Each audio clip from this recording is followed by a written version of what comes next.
John Wick versus the Tumbleweed Sage for Keanu Reeves, or Todd Rivers versus Jackie Daytona for Matt Berry. And yes, Laszlo has his own entry because Jackie Daytona is not Laszlo. He is, of course, a regular human bartender. I'd love for you boys, and indeed any listeners who fancy it, to check out the pod and let us know your thoughts, as you were a big inspiration for me to start one in the first place. That's very sweet of you. It's available on Spotify and YouTube. Search Jazz Lasagna or Fightography and you should find us. Otherwise, you can use the links on our Twitter at Jazz_Lasagna. That's at Jazz_Lasagna. There's 4 episodes available. There's 4 episodes available at the time of writing, possibly more by the time you read this, depending on when that is. That's a good question. Stay happy and healthy, boys, and remember, don't quit at 300. Morbius isn't worth it. We're not quitting at 300. There we go. What if we did a Morbius review anyway, but we just reviewed the brain of Morbius? I don't hate it.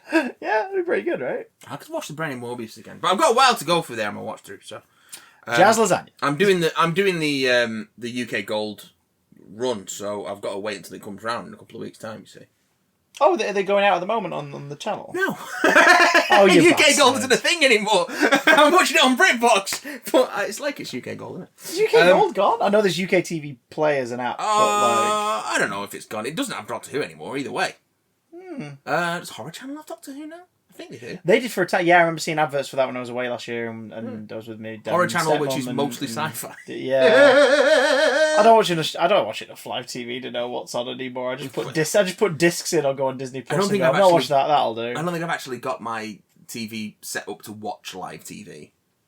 Wow. I don't think I've actually got it plugged into an Welcome aerial. to 2022, everyone. Yeah. I bought an air extension last week for the new TV. Oh yeah. So we have the option. Stepdad today was like, "So you not got Sky or Virgin?" And I went, "No, Freeview." And he said, "Why don't you get them?" And I said, "Because I'm paying the same amount in streaming services and I use them." Yeah. So, Yep. Instead of channel surfing and going, no, I go, "Oh, what's in my queue? Yeah, go on, let's watch that." I don't care for eating. I know it's the 1988 blob.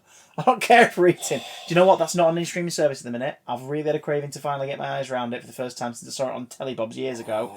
And the cheapest version I can find is a German imported DVD. No, I say it's out of print. I think Arrow did one fairly recently. I'm probably going to have to go to a physical store, aren't I? Yeah. I'm going to have to go on HMV and have a little gander. Ooh. Let me have a quick look. Let me quickly search. No, we'll do it after.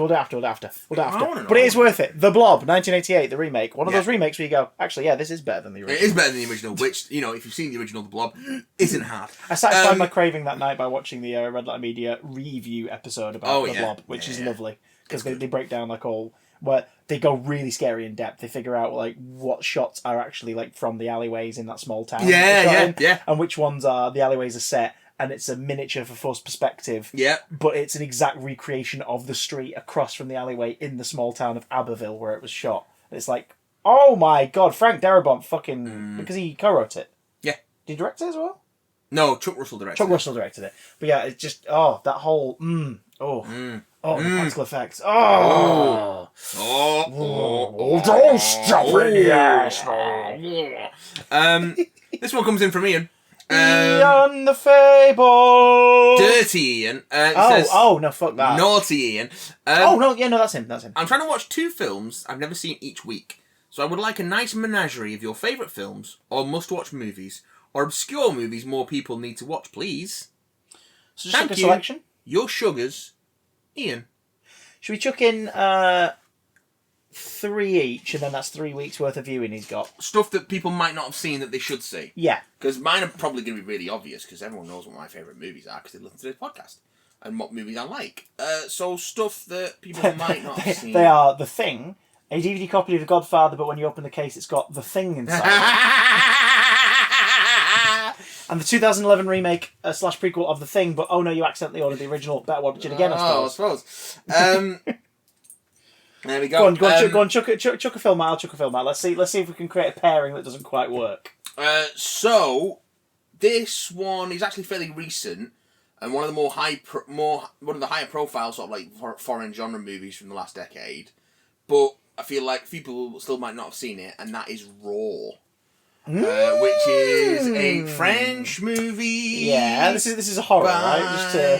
Yes, just to tee him up for that one. Because imagine if he went in going, "Oh, artsy." it's not. Cannabule. This is... Canna baby. Willa baby. Willa baby. Sugar baby. It's a... Jesus H. Christ. It's a 2016 French film, written and directed by Julia Ducournau, about a young woman who starts veterinary school, and she's a very strict vegetarian along with the rest of her family, but is forced to eat meat as part of a hazing ritual, and it awakens something inside her. Mm-hmm. And an urge, a lust. Of course, because it is French, it's very psychosexual. Yeah. And it goes to some interesting places, and is generally a great, also, like, uncomfortable, like, good, like, creepy... It's not also creepy, it's not like a scary horror movie, but it is unsettling. And was well worth your time. So you should check it out. Okay, good shout. My first one is Shallow Grave. Okay, yeah. Danny Boyle, like early Danny Boyle, Kerry Fox, Christopher Eccleston, Ewan McGregor. To say much about it is to kind of ruin what makes it wonderful and morbid, but it's a black comedy. It's very kind of paranoid and uncomfortable. And just features 3 really good actors being directed by a really good director who's like finding his feet and flexing his muscles. Yeah. Ewan McGregor looks like an actual baby.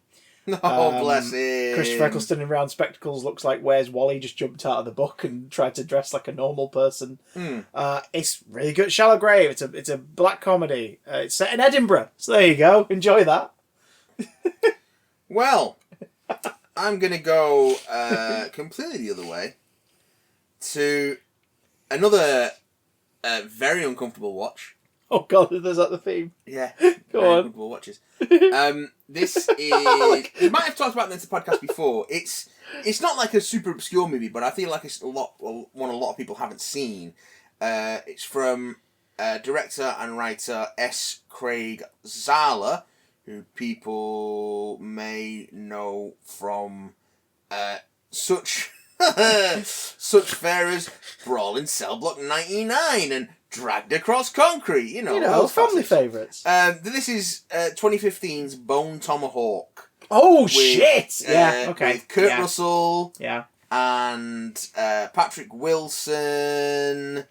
Matthew Patrick Fox, Wilson? Richard Jenkins, Elise Simmons. David Arquette pops up in this.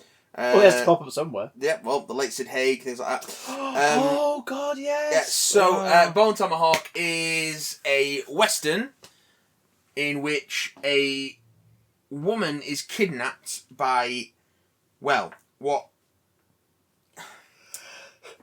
appears, what people assume to be a tribe of Native Americans, but is actually something much, much worse. And her injured husband, not injured when she was abducted, just coincidentally injured and not fully healed yet, which of course leads to all sorts of interesting problems. Along with the sheriff and a bunch of townsfolk, head out to rescue her. Things don't go well. Bone Tomahawk is a literal title. Do not watch it if you're of a sensitive disposition. Do not watch it on a plane. Do not watch it in the rain. You would not be able to watch Bone Tomahawk on a plane. Do not it watch would not pass their censorship standards. On a boat. Do not watch it in your coat. I mean, you can if it's like a cold day. Who's sending me fucking messages now? Sam I am. Green the eggs and ham. Put my phone on silent. My God. Keeping things nice and uncomfortable. Shane Meadows' 2004 fucking blunt trauma attack on your own senses. Dead Man's Shoes, starring Paddy Considine. Dead Man's Shoes is a deeply, deeply upsetting revenge thriller that is so low-key and so clearly utilising the most minimal on-location flats, streets, ginnels, Very, very small cast.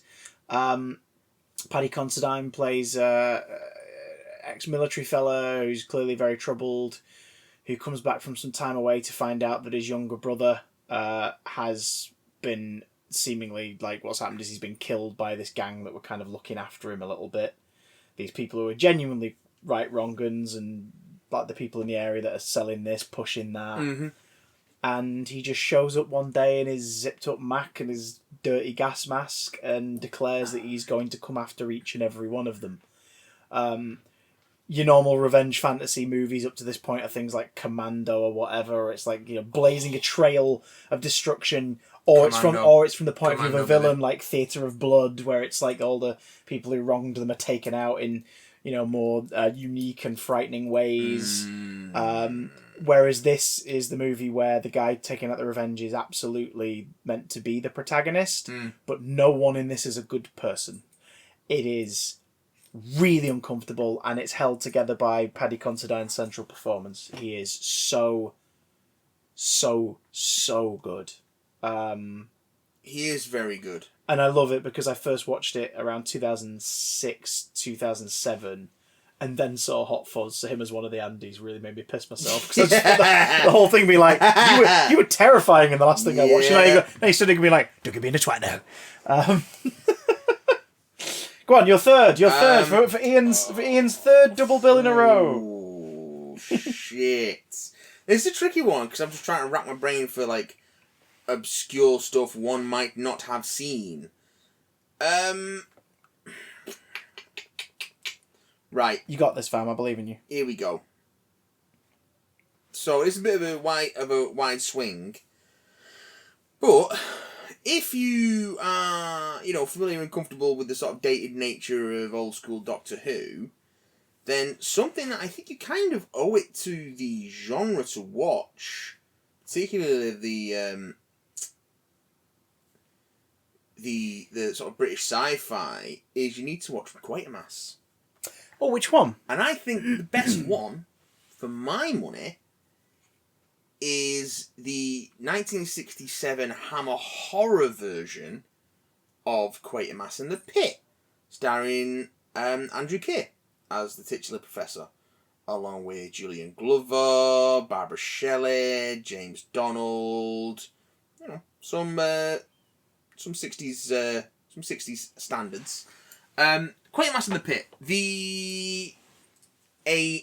Ancient alien, presumably alien, ship is unearthed while construction is taking place on a new tube station in the London Underground, and titular Professor Quatermass comes and checks it out and realises that all may not be as it seems. Shit's going down. Funnily enough, this sort of crashed object seems to start exuding a sinister influence on the people around it, and that starts to spread further and further out, and things start to get worse and worse and worse. Yeah, it was on BritBox. It looks like it's gone off now, but it should still be fairly straightforward to get hold of.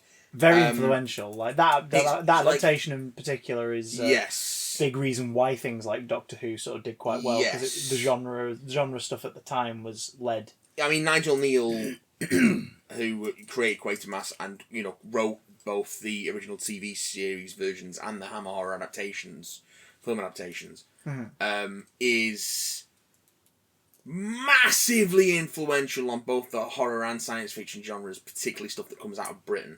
So, if you haven't seen any of those Quatermass stories, and believe me, the Andrew Keir version of Quatermass has aged a lot better than the two black and white Brian Donlevy movies of Quatermass and Quatermass Experiment and Quatermass 2. Although those stories are still fairly interesting, then yeah, Quatermass in the Pit from '67 is really cool, and particularly the ending, even though it's like effects are super dated, but there's just something very somber about it, particularly the way it ends, which I find really compelling. I I say check it out if you can deal with 60s British special effects, then check it out. And to round out your grim and otherworldly double bill season, Ian, my final recommendation to you is a story where a New York City cosmetologist, mistakenly thought to be a science teacher, is offered a job to teach the children of an Eastern European dictator. The King and I meets the classic French fairy tale as Fran Drescher and Timothy Dalton star in 1997's Beautician and the Beast. That's a film that exists. What? I want you to watch it. I want you to watch it, and I want you to get back to us. Beautician and the Beast. Do you have this? We own Beautician and the Beast still, I think so. Let me look up that. See, this is why I have all the things alphabetical, because it's easier to find it. Yep, there it is. Next to the Being Frank documentary and what's that next to it? Batteries not included. Yeah, Beautician and the Beast. Do you want to borrow it? No, we're watching that on the next time we have a movie night. Fucking hell. They want you to fall in love with a character who is a dictator. It's a rom-com. That exists. What? Well, that's blown my fucking mind. It's Timothy Dalton. You know what I mean? Fran Drescher. Yeah, you're a dictator. I'm not really a science teacher. Let's fall in love. Here's the best part. The common poster art for it. The Beast font is literally just ripped off from the Disney animated movie from a few years prior. It's really weird. It's really what weird. The fuck? It's so weird. It exists. In theatres everywhere. February the 14th, 1997. Not only does it exist, you own a copy. How do you own a copy? Why do you own a copy? That wall of DVDs over there, sir, is not just my DVDs. You have to point that question at my wife. Why does she own a copy? She's a woman of taste. Apparently not. Fuck me sideways. I think that's a big damn commentary waiting to Oh God, Beautician and the Beast. You started this episode by making me watch David Lynch eat panties. Sky's the limit, son. Oh God. So this final email comes in from George,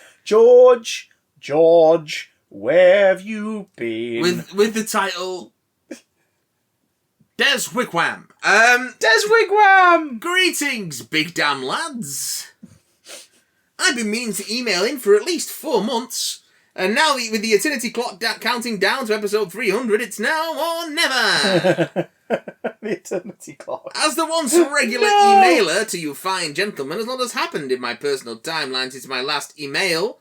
My podcast is charging down to episode 200. Hey! Congratulations! I finally replaced my shitty MacBook for a decent PC to edit and stream on. I saw / have thoughts on No Way Home and Doctor Who Flux. And I guess most importantly, my girlfriend and I are engaged and expecting our first child.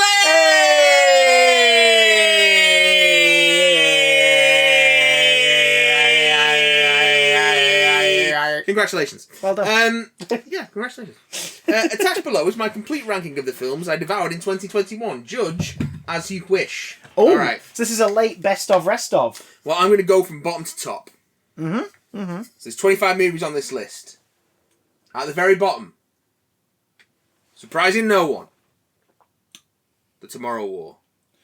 Yeah. The voice of Garfield stars in a script that no one wanted, so here it is on Amazon. Did you see The Tomorrow War? I saw enough of the marketing to know that the unique sci-fi premise was a thing that'd be established, and then just that's it. No, yeah, it's an excuse for shooting now. As soon as you think about it, it falls apart completely. Yeah, we've come back to get soldiers from the past. Why don't you come back and stop the thing from happening? Yeah. Yeah. Yeah. Mic drop. We can't do that. It's a paradox. It's a paradox if you take people from the past You're to a fight in the paradox. future war. So. You're a fucking paradox. Army of Thieves. Yeah, never got around to that. The Black Widow. Yeah, I can see that being that low on this list. Red Notice. Yeah. Zack Snyder's Justice League. Alright. Which I think should be higher on this list, but hey, that's me. Army of the Dead. The Croods 2. Which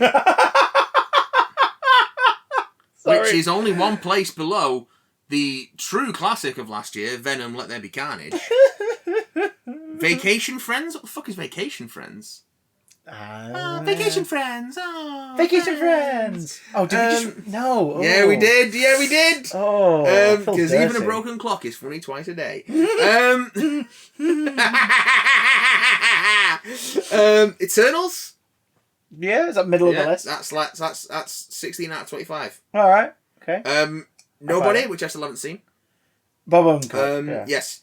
Godzilla v Kong, which should be at the top of this list. You Philistine. Ron's Gone Wrong. What? Yeah. That completely. I kept seeing posters for that. Everyone was like, "What is this? Do you know what? What is this?" I think I just got confused by it because I'm sure it was on Netflix. I don't know. And then what it got is. a theatrical release. I don't know what And it is. I just was like, wait, what's happening? And my brain died a little inside. But then I might be confusing it with Mitchell's... was it Mitchell's versus the versus Machine. That is on Netflix. Which was on That's Netflix. fantastic. Okay. That's fantastic. Okay. Got a lot of free time this month suddenly, so I'll try Yeah. If you're gonna fill your time, fill it with that. Hitman's Wife's Bodyguard. Never, just completely couldn't care less. I like all of the leads. I have no rush to see Hitman's Bodyguard was fine. It's fine. I have no rush to see another one. I've realised that what's happening is Ryan Reynolds is becoming the action version of Jim Carrey in the 90s. Yeah. Like, there's a very specific character and genre that his films veer towards now. And he is effortlessly charming and very funny, but it's a very similar sense of humour to all of the films. Yeah. So, and I can't say, and that's really boring, because, like, I like a lot of Jim Carrey stuff, and it's the exact same structure. Yeah. The difference is Jim Carrey stuff is magical or supernatural happenstance to person in more comedy rom-commy situation. Yeah. Whereas this is action-adventure movie with this goofball. Yeah. Yeah, because like I saw Free Guy last week and didn't hate it. Well, that's something. Yeah. So above Hitman's I don't think it was good, but I didn't hate it. Above Hitman's Wife's Bodyguard, we've got Ghostbusters Afterlife. Yeah, I really... on the second viewing, I enjoyed that even more. I really dug it. Cruella at number 10. Oh, bless you. Bless you. I have not seen it. I've not seen so many of the... I've just not been keeping up with new releases. Like, I just... I saw Joker once, I don't have to watch it again. Hey! Jungle Cruise. Which, again, I just didn't bother Still with. watch, and I kind of wanted to. Nearer the original release date in, 2020? Yeah. I was like, yeah, I kind of want to see that. Like, I like both of these leads in other things. I should check this out, and I just never have. Isn't it weird that when you've got everything at your fingertips, you just can't be arsed? Yeah. Strange that, isn't it? That's probably why I want to watch The Blob. You should, because it's fucking great. There's no easy way to get hold of it. I want to seek it out and watch it. Like New Mutants, when we had to watch that, and I was like, oh, it's not on any of the streaming services I've got. This is infuriating. Was it worth it? No. Well, yes, because we all had delicious pizza. Yeah, that's true. So, I mean, yeah. that's a hangout. Number 8, No Tim to Die. Yeah. I can't wait to rewatch that. That's like... I quite enjoyed it. It's that's long. That's one of like, it's fucking long. The 2 4K Bluray sets I own, so I'm waiting for the new telly, and then I'll charge in. I like that it subverted a lot of the Bond tropes that we expect. And, yeah. I enjoyed it a lot. Number 7, Free Guy. Sure. You obviously had more fun with it than I did. There's just something... I know people keep saying that the marketing makes it look worse than it is, but the humour in the trailers, for me, is just so obnoxious. There's a lot more heart in the film than the trailers let on. But if you're into gaming, you can see how much the people who made the film love it. Yeah. But you can also see how much they've felt like they've had to simplify things for a general audience to understand in a way that makes you go, then who is this for? Yeah. Like if you're having to really, really simplify how like online multiplayers work, so that Joe Public can understand it. Yeah. Why are you making a movie about online multiplayers? It's one of the impression I got from the trailers was Ready Player One with dick jokes. It's definitely much better than Ready Player One. Well, but that's because it has just a nice vibe to it overall. You come out of it going either, oh, that was crap, but it was alright, I suppose, or oh, that was fun. Whereas Ready Player One, you come out of going, wow, they made an incel movie. Yeah. This is really weird. Ryan Reynolds is going to be infinitely more charismatic than what's his name, Ty Sheridan. Ty Sheridan. Yeah, is it Ty Sheridan? I think so. Yeah, I can't remember. Yes, we're getting confused because the other Ty in Hollywood is Ty Simpkins, but it's not him. He's younger. Yes, he's the kid who shows up in Tony's funeral in Endgame. Everyone goes, "Who the fuck's that?" Because he looks like 7 feet taller and 18 years older than he did in Iron Man 3. Number 6, Luca, which I've still not seen. Again, Wanu, just haven't pressed play. Number 5, Tick Tick Boom, which again I have not seen. Yes, we are slacking. Well, that was you said. I'm not as much of a fan of Jonathan Larson and Rent. Right. Saying like I've like had my Rent period. Yeah. If that makes sense. Like I had that period of my teens where I was like, this is fucking great. I know. And now I can appreciate what it did culturally, and I can appreciate a lot of the songs. But story-wise, everything, it's fucking garbage. Yeah. It is garbage. It's, as an actor, it's one of those where you go, that'd be a fun part to play. That'd be a fun part to play. It's garbage, but it'd be fun to do. Yeah, it's true. It's true. But I like Andrew Garfield a lot. And I like the fact that Andrew Garfield Lin-Manuel Miranda approached him and went, I think you'd be perfect for this. Can you sing? And he went, no, but when would you be going into pre-production? Yeah. He's like, in 3 months. And he was like, right. And then he's booked a load of singing lessons. Yes, and learns I was like, fair enough. So he was like, I can't do this, so I can't be that role. Hang on, actually, get back to me in 3 months. And he came back and he was like, I can do it. And Lin-Manuel Miranda's just like, fucking yes, be in my movie. Plus he's precious and must be protected at all costs. Yes. As a performer. Yes. He might be a scumbag, but doesn't seem to be. Do you remember when him and Emma Stone used to get papped all the time? Yeah. And what they would do, because they figured it out, they would carry on them like cardboard or paper in their bag. Yeah. And they would write out like websites for charities and organisations that needed financial support. So when they were walking down the street from like whatever the theatre one of them was in or whatever, and you know, from lunch, they just hold these things up near their faces. So that no matter what, the photos being used would have to include these like charity organisations. Seem like good people. That's pretty good. Number 4, Shang-Chi and the Legend of the Ten Rings. Yeah, dug that way more than I thought it was going to, and I still really like it. Does very good. Very good, very nice. Very good, very nice. Number 3, not very good, but not very nice. Oh. The Suicide Squad. Oh. Can I be controversial? Yes. Best superhero movie of last year. Best comic book movie of last year. Yeah, all right. Like I'm not going to fight you on that. Really enjoyed Shang-Chi. No Way Home was an absolute thrill. It was the Suicide Squad. No Way Him. No Way Homes. However, for George, number 2 was Spider-Man No Way Home. Fair enough. I mean, you're wrong, George, but fair enough. And number 1 was Last Night in Soho. Yeah, got it. I haven't watched it yet. Yep, I've not watched it yet. Yeah. So another movie night. We'll double bill. Like Last Night in Soho and Beautician and the Beast. Like a lot of Edgar Wright movies, it was in theatres for about 2 seconds. Yes, it was so annoying. Oh, it was so annoying. It was like 2 weekends. It was gone. It was like, what? It's the second weekend. I want to see it. What do you mean? There's one showing today? Yeah, I know, right? Madness. So through all this, the big damn cast has been beating in my eardrums. Not at the conception, no, not through lack of trying. Does it say that? Yes. George, you dirty bastard. You dirty bird! Akin to who the fuck is John Sims' master? Congratulations on your ongoing endeavours, and here are the questions no one asked for. Yay! RTD2 is expected to be vastly different from 05 to 10, but what would you like to see Russell do this time around? E.g., how many series, return of spin-offs, etc. In all seriousness, I expect him to do, or I would like to see him do exactly what he wants to do. Yeah. No more, no less. I have no preconceptions about what he's going to bring to the table. I have no particular desires. Like, I have nothing's on my wish list. I just want him to make the show he wants to make, because I think that's when he works the best. The only thing I'm hoping for is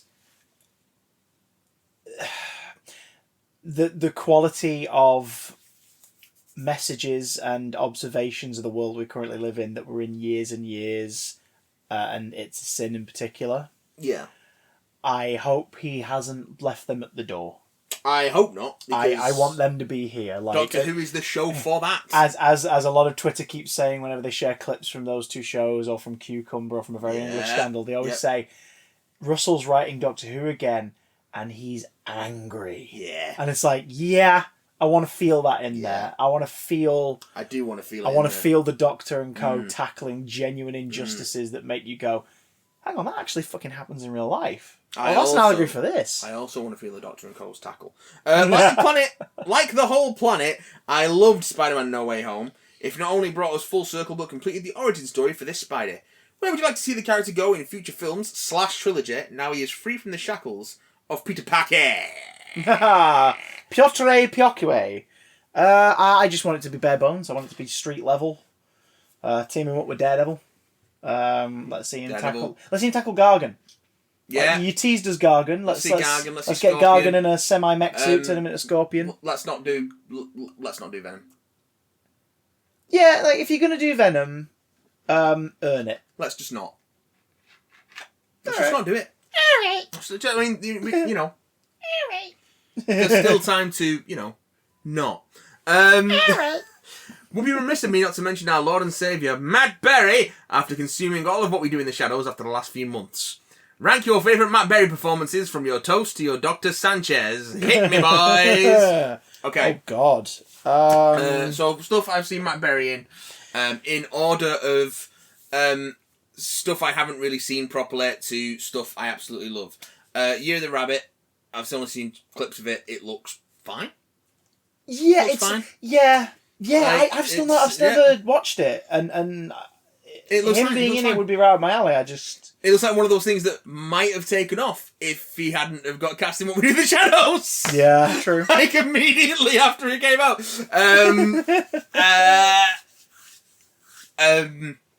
Book of Boba Fett. You're right. Book of Boba Fett. Just for the pronunciation of Bib Fortuna.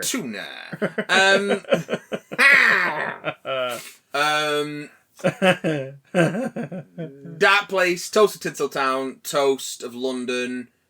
What Were We Doing in the Shadows? In that order. Book of Boba Fett. I'm sure I've seen him in other things, but Book of Boba Fett.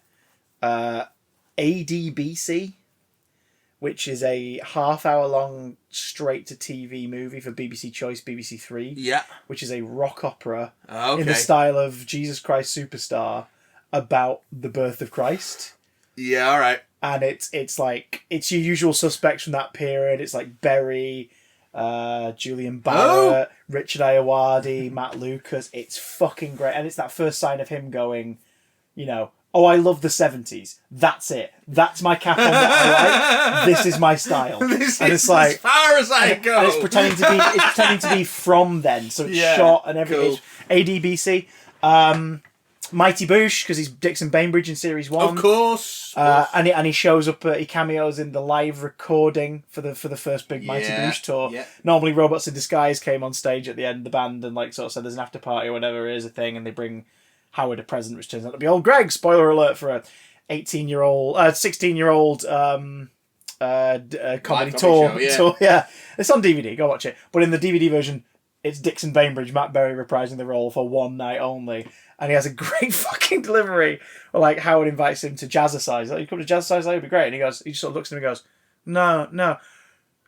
I once knew a man like you in Burma. I watched him hang.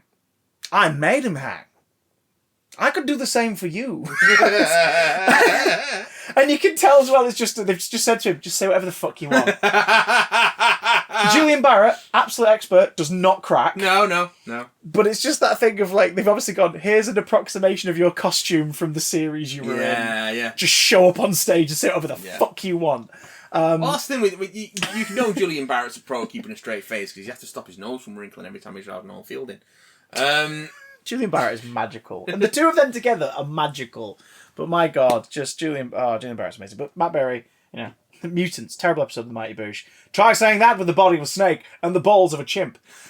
He just gets some of the best. Just get some of the It best doesn't fucking matter what lines you in give that him to show. say. It's always going to sound like he's got all the best lines. I guess I've got to put it on the list. IT Crowd, Oh, because yeah, of he does course. elevate the material massively. Oh wow, a gun! Yeah, I mean, no offense to Matt Berry, he's not Chris Morris in Series 1. Chris Morris in Series 1 is fucking peak what the boss character can and should be in that show. But Father goes down in history, obviously. Speak, priest! The vibrating pants and everything. Shut up, get on your knees and fix my pants! You, computer man! Fucking Dark Place. Dark Place is just phenomenal. sublime. Oh God, what else has he fucking done? Toast of Tinseltown doesn't. I put It's it with. not as good as I put Toast it of with London, Toast but of it's London, good. but it's Toast of London's better than Toast of Tinseltown. Yeah. There's probably something else I'm forgetting. What We Do in the Shadows, but the absolute tippity fucking top for me for Matt Berry performances, no holds barred, never again mastered. Absolutely my favourite thing he's ever done is Snuffbox, which is him and Rich Fulcher. I've only seen bits of Snuffbox. Horrid, dark, uncomfortable 6-episode sketch show for BBC Three that was broadcast once, put on a bollocks time slot, essentially killed it, and then several years later they went, okay, this keeps getting pirated in UK universities and US colleges, so we're going to put it out on DVD. And it's so good. If you love Toast of London, this is its progenitor. Like, this is the everything that you love about that is here with an 18 certificate and a funny American. Like, it's Which so are hard good. to find. Yes, well, Rich Fulcher is beautiful. The funniest Americans are the ones who study law, give up, join their mates in a comedy thing called The Mighty Boosh, hang around the UK for a bit, do some comedy, and then fuck off to America and work on things like Disenchanted and things like that instead. Disenchantment. Rich Fulcher's great, and Snuffbox is absolutely perfect, and go watch that. Matthew, what did we watch this weekend? Well, I watched a baby bird hatching. Did you? No, I watched the Batman with you. Oh. I thought you were going to tell a lovely story about a baby bird hatching. No, I eat all my eggs. We sat down in a cinema. Oh God! We sat down in a cinema with lovely recliners. Lovely recliners. On a late on a Saturday night. Pretty full bunch of screen. chatting cunts. Oh, you and your good lady wife. Well, me. Well, I was fine. Yeah. Keeks. Yeah. She got the full brunt of it. Absolutely fucking I could douse. I just heard the odd. What was the bit she described? Like, was it the bit with the Riddler sort of? Oh, it was Catwoman. Yeah. It's like Zoe Kravitz was doing something, and like one of them said, "Oh, that's Catwoman," to the other Like, one. no It's like, shit. oh God's sake, yeah. It's not like she's been advertised as fucking credited as Catwoman. Fucking numpty. As the credits start rolling, they left. Lights went up after the credits. Nando's bags, trays, cutlery scattered all over where they'd been sat and in front of it. Fucking horrible. Utterly disgusting. Don't take Nando's into a cinema, you. Don't take hot food into a cinema that fucking wasn't served up troglodytes. in the cinema. Yeah. Like, for fuck's sake, you should be taking in your hot cheese, your chicken dippers, pizza slices, and hot dogs if it's one of those places. And that's it. Yeah. If you are fucking Uber eating something before you come in, don't. Oh, no. Like the cinema we were in is like, help us out. Leave your stuff by your seats. Yeah. They're like, because they don't have bins out in the thing. So, if you bring a bunch of fucking takeout in a big bag, what do? You put everything back in the fucking bag. Put rubbish back in the fucking bag and just put the bag by your seat. Nice and neat. So it comes with a little bin. They were sat there for 2 hours and 47 minutes surrounded by food. And food cartons. And just, what's wrong with them? Anyway, the Batman was fun. It's 2 hours and 47 minutes long, though. That's 7 out of 8. That's our review. Yeah. What is great about the Batman? Spoiler free. We'll go into spoilers very soon. What's great about the Batman? A lot of things. The cast. The fucking incredible casting across the board. Yes. Including the titular Batman. Yes. Robert Pattinson is great in this. Playing the one role, the Batman. Yes. Because there is no Bruce Wayne. There is, and not in a Batman is the mission, Bruce Wayne is the face. As in, he hasn't decided if he should play a role in public yet. He is literally just Batman, and he's reclusive, and he's a bit of a dickhead. Yeah, people know Bruce Wayne is around, he's not a public figure in the same way he has been in other adaptations. He shows up to one public engagement in the movie, and a cop was like, "Oh, hey, Mr. Wayne, hi." Yeah. Do people know what he looks like? Because they're just surprised to see him. It's like, it'd be like if Hugh Hefner didn't party all the time, and then went out. You'd be like, "Oh shit, is that Hugh Hefner?" Yeah, like it's that same kind of thing. Except he's not surrounded by ladies. It's like when he's surrounded by his own fringe. It's like when you bump into Chris Eccleston in Heaton Park. Those who live to tell the tale are the ones who put their rubbish back in the Nando's bag. Yeah, there we go. I hope Heaton Park turns around and shits on your Nando's. Oh, love him. Love that man. What a gift. Zoe Kravitz. Zoe Kravitz. So incredible. Selena Kyle. He's not Catwoman. Andy Serkis in his very brief time as Alfred. Could have done more Alfred, but he was good. The version they've gone for and the story, the relationship he and Bruce have is Serkis suits it, and I would like to see. I would like to see the potentially eventual warmer relationship between the two of them that this film kind of allows to be there. Jeffrey Wright as Lieutenant Gordon. Great chemistry with Pattinson. Excellent job. Yeah. The two of them together, I could watch a whole movie just them deducing stuff. Yeah, it's really, really good. Freaking beautiful. Colin Farrell. Colin Farrell. Acting his balls off through 6 feet of prosthetics. An inexplicably large amount of prosthetics. Don't know why he needs to look like that. Do you know what's really weird about it? We've talked about it before, of he's a great actor. Yeah. Why are they doing that? Why not just cast someone more physically close to the role if you're going to do this? Why not cast Richard Kind? I think that's a very good point. But why not just do that? But then you kind of watch what he's doing. And here's the thing, the film is grounded, but it's not completely settled in realism. If that makes any sense. It's this film is not pretending that, this is how it would happen in real life, but it's also not flexing itself too much into the realm of fantasy. There are little hints of it being a little more fantastical. One of those is the casting of Colin Farrell and the fact that it's a movie monster makeup performance, essentially. He is phenomenal in this, and it really makes you go, the fuck was Jared Leto thinking in House of Gucci? If you're going to do this, do it like Farrell did, where you play into the ridiculousness, but you also make sure that you and Farrell. the makeup and costuming team and everybody are on the same page with what the character is. The reason why Oswald Cobblepot Penguin works in this isn't because Colin Farrell plays a funny part in prosthetics. It's because a whole team of people created a character. Oswald Cobblepot? Oh yeah, he only refers to himself in this as Oz, doesn't he? Yeah. He calls himself Oz, and everyone refers to him as the Penguin. And it's never explained why, but he wears an awful lot of black, white, and grey when he's not wearing purple, sort of purple checkered blazer and a little bow tie. Mm-hmm. He's wearing a lot of black, white, and grey. And at one point, his ankles and wrists are tied, and he chases after someone, and he's waddling. It's that's a fun little visual joke. It's very good. It's very good, and it's a movie with it's not a humorless movie, but it's not a movie with a ton of humour in it. If that makes sense. It's moments like darkly that, funny. Yeah. So when moments like that come along, you're like, that's good. It makes those little nuggets better. Paul Dano as the Riddler. Very so good. Very creepy.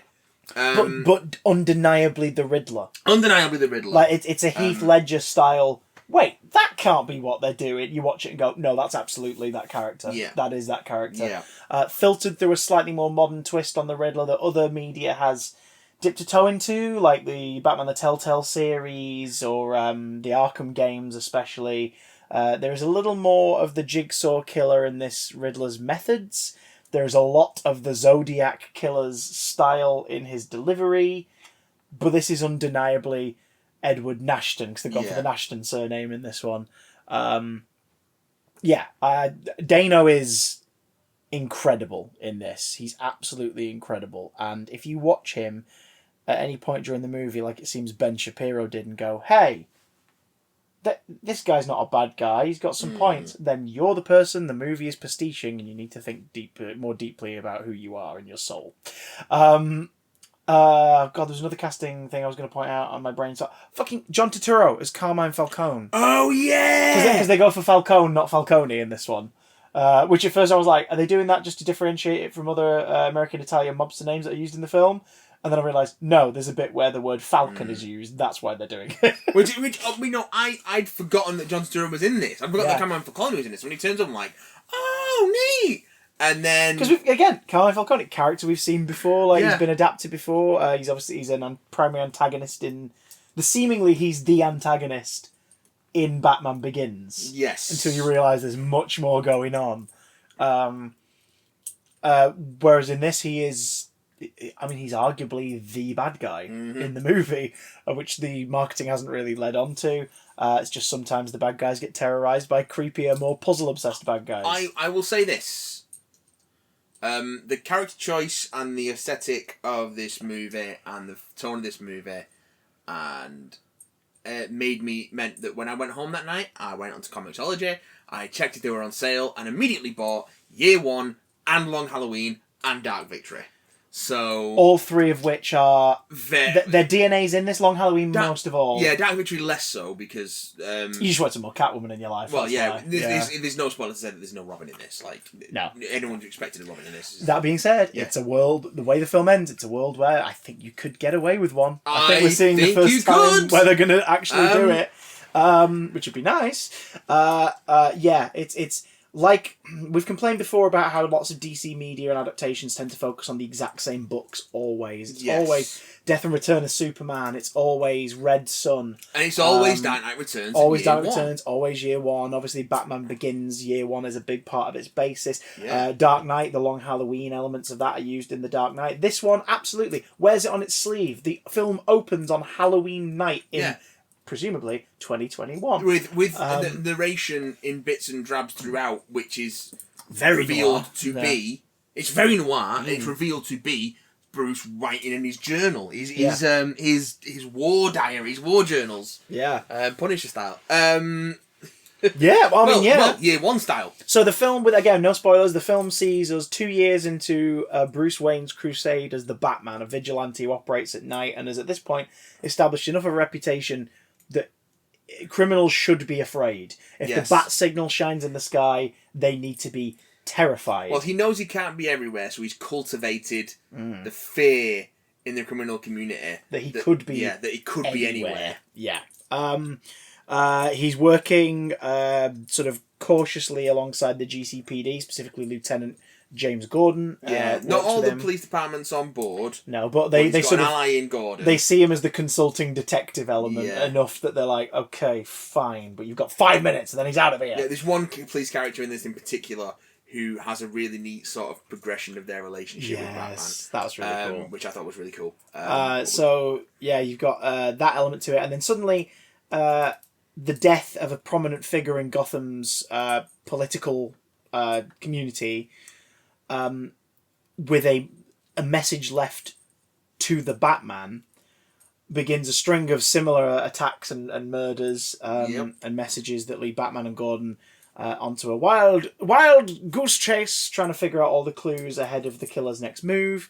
Meanwhile, some of the clues lead them into the underworld of Gotham and its organised crime in a more direct route, where someone who works on the fringes of the criminals, Selina Kyle, played by Zoe Kravitz, is also looking for answers to a mystery surrounding those who go to the Iceberg Lounge and its secret underground club 44 Below. Yes.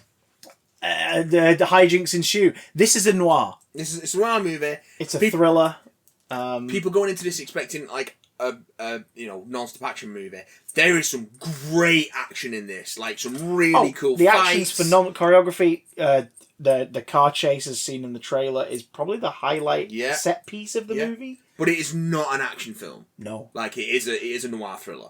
The closest Batman movie prior to this I can compare it to really is Batman 89. Yeah.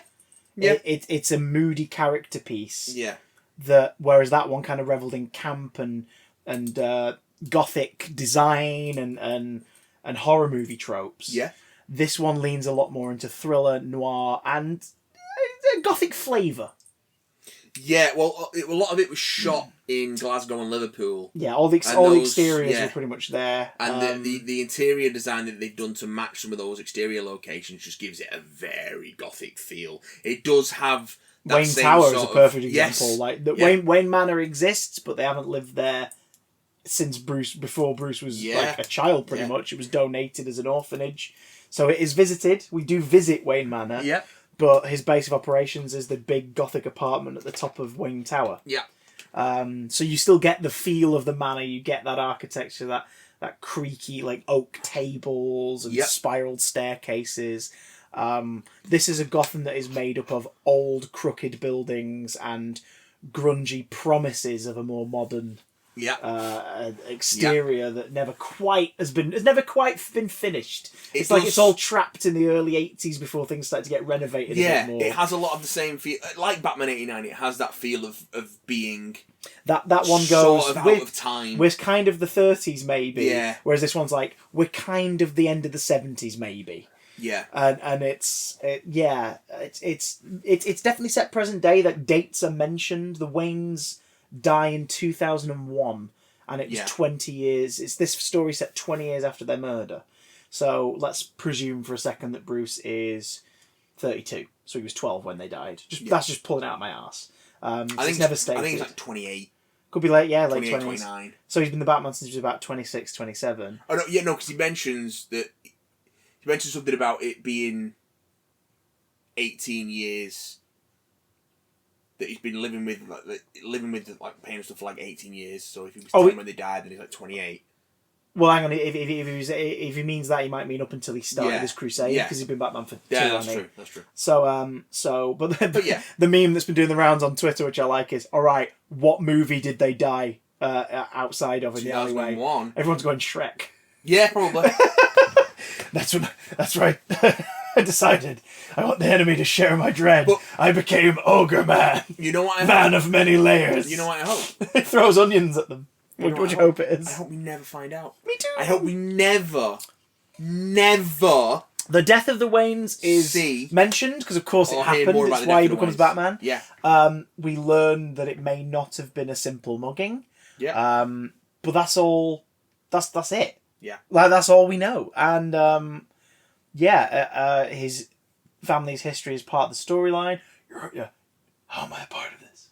Like that whole thing in the first trailer. Little did we know was setting up. Yeah. The thingy. No spoiler. Last few thoughts. Moody as fuck. It's tense. Yeah. It's a little bit sexy. Yeah. A little bit sexy. I've been pining for a more fantastical Batman feature for a while. Like, even the Batman that's in the movies where they're fighting aliens and stuff. Yeah. In the DCU are he's just too sullen and grim for me. Oh, it's because of what's happened to that version of the character. I get that. We talked about this last week. We never saw what he was like pre that, so I can't understand that progression.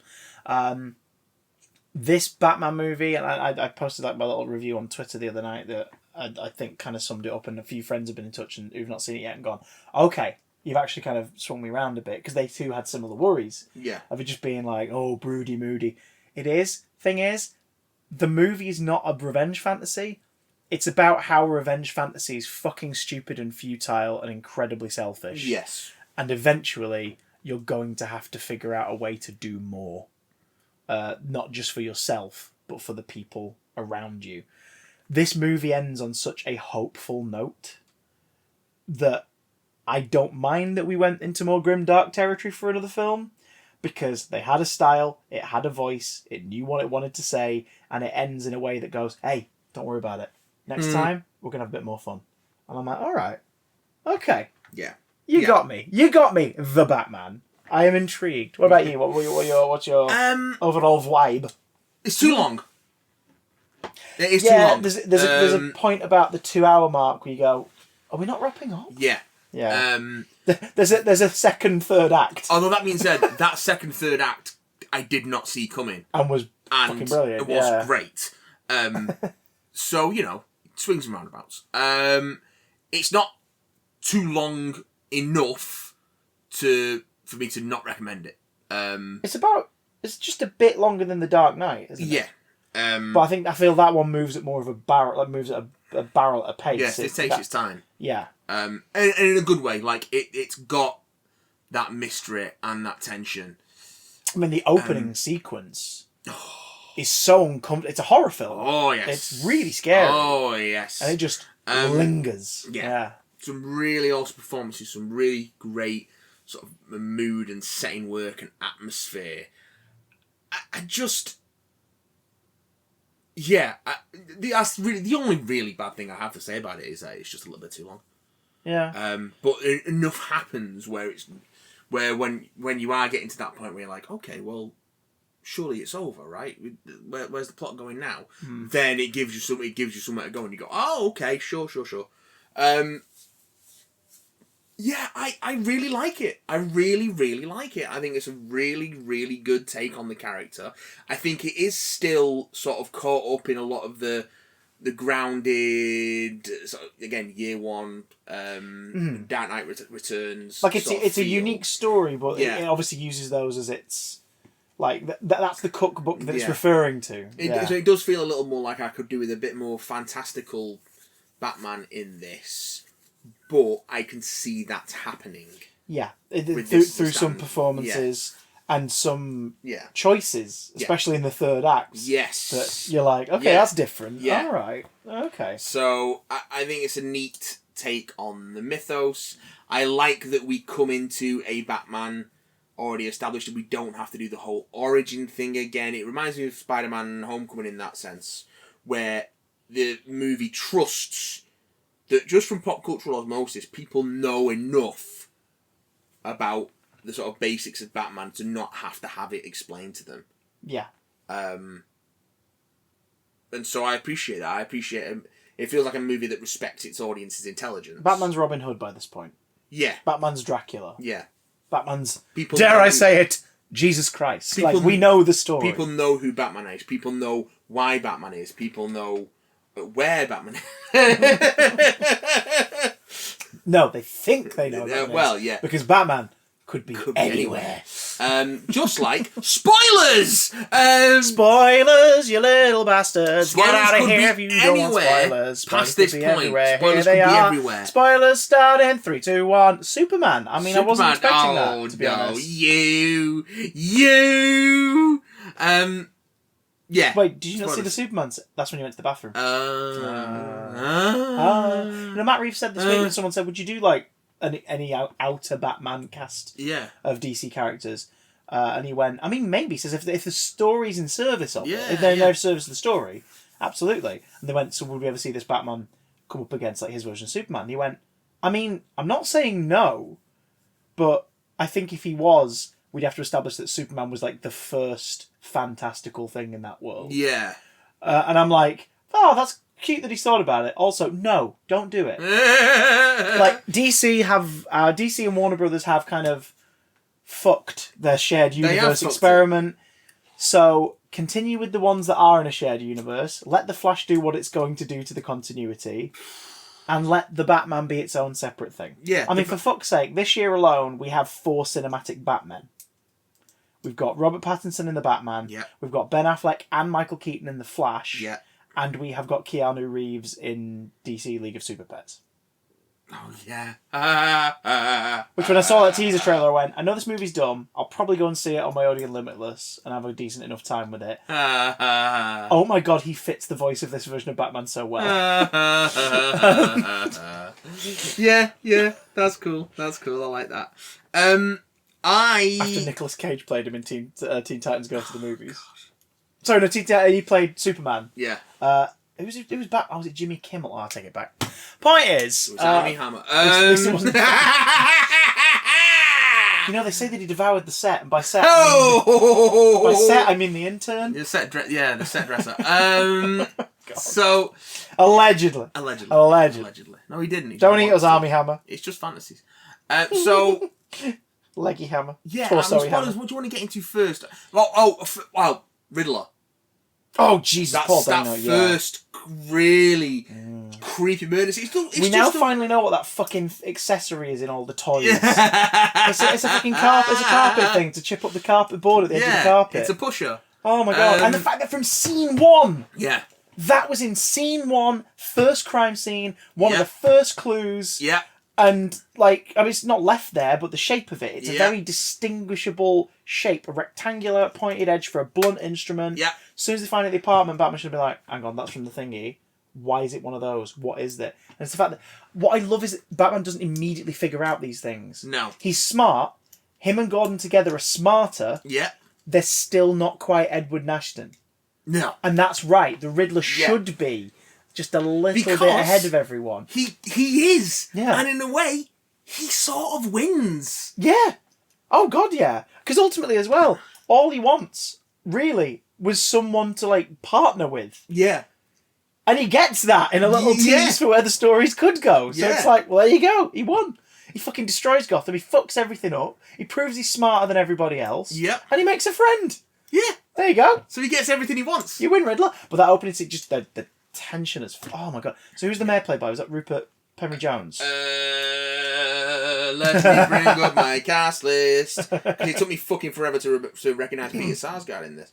But to be fair, I don't think I'd ever seen him in somewhere where he was shaved bald like he was for this. Yeah, exactly. Bald and barefaced. Even when he showed up at the premiere, I was like, wait, he's in this movie? And then I've seen it, I was like, was he? Peter Skarsgård, you're not in this movie. Don't lie to me, boy. Yeah. Yeah, he was the DA, wasn't he? He was the DA. Gil Coulson. Coulson. Yeah.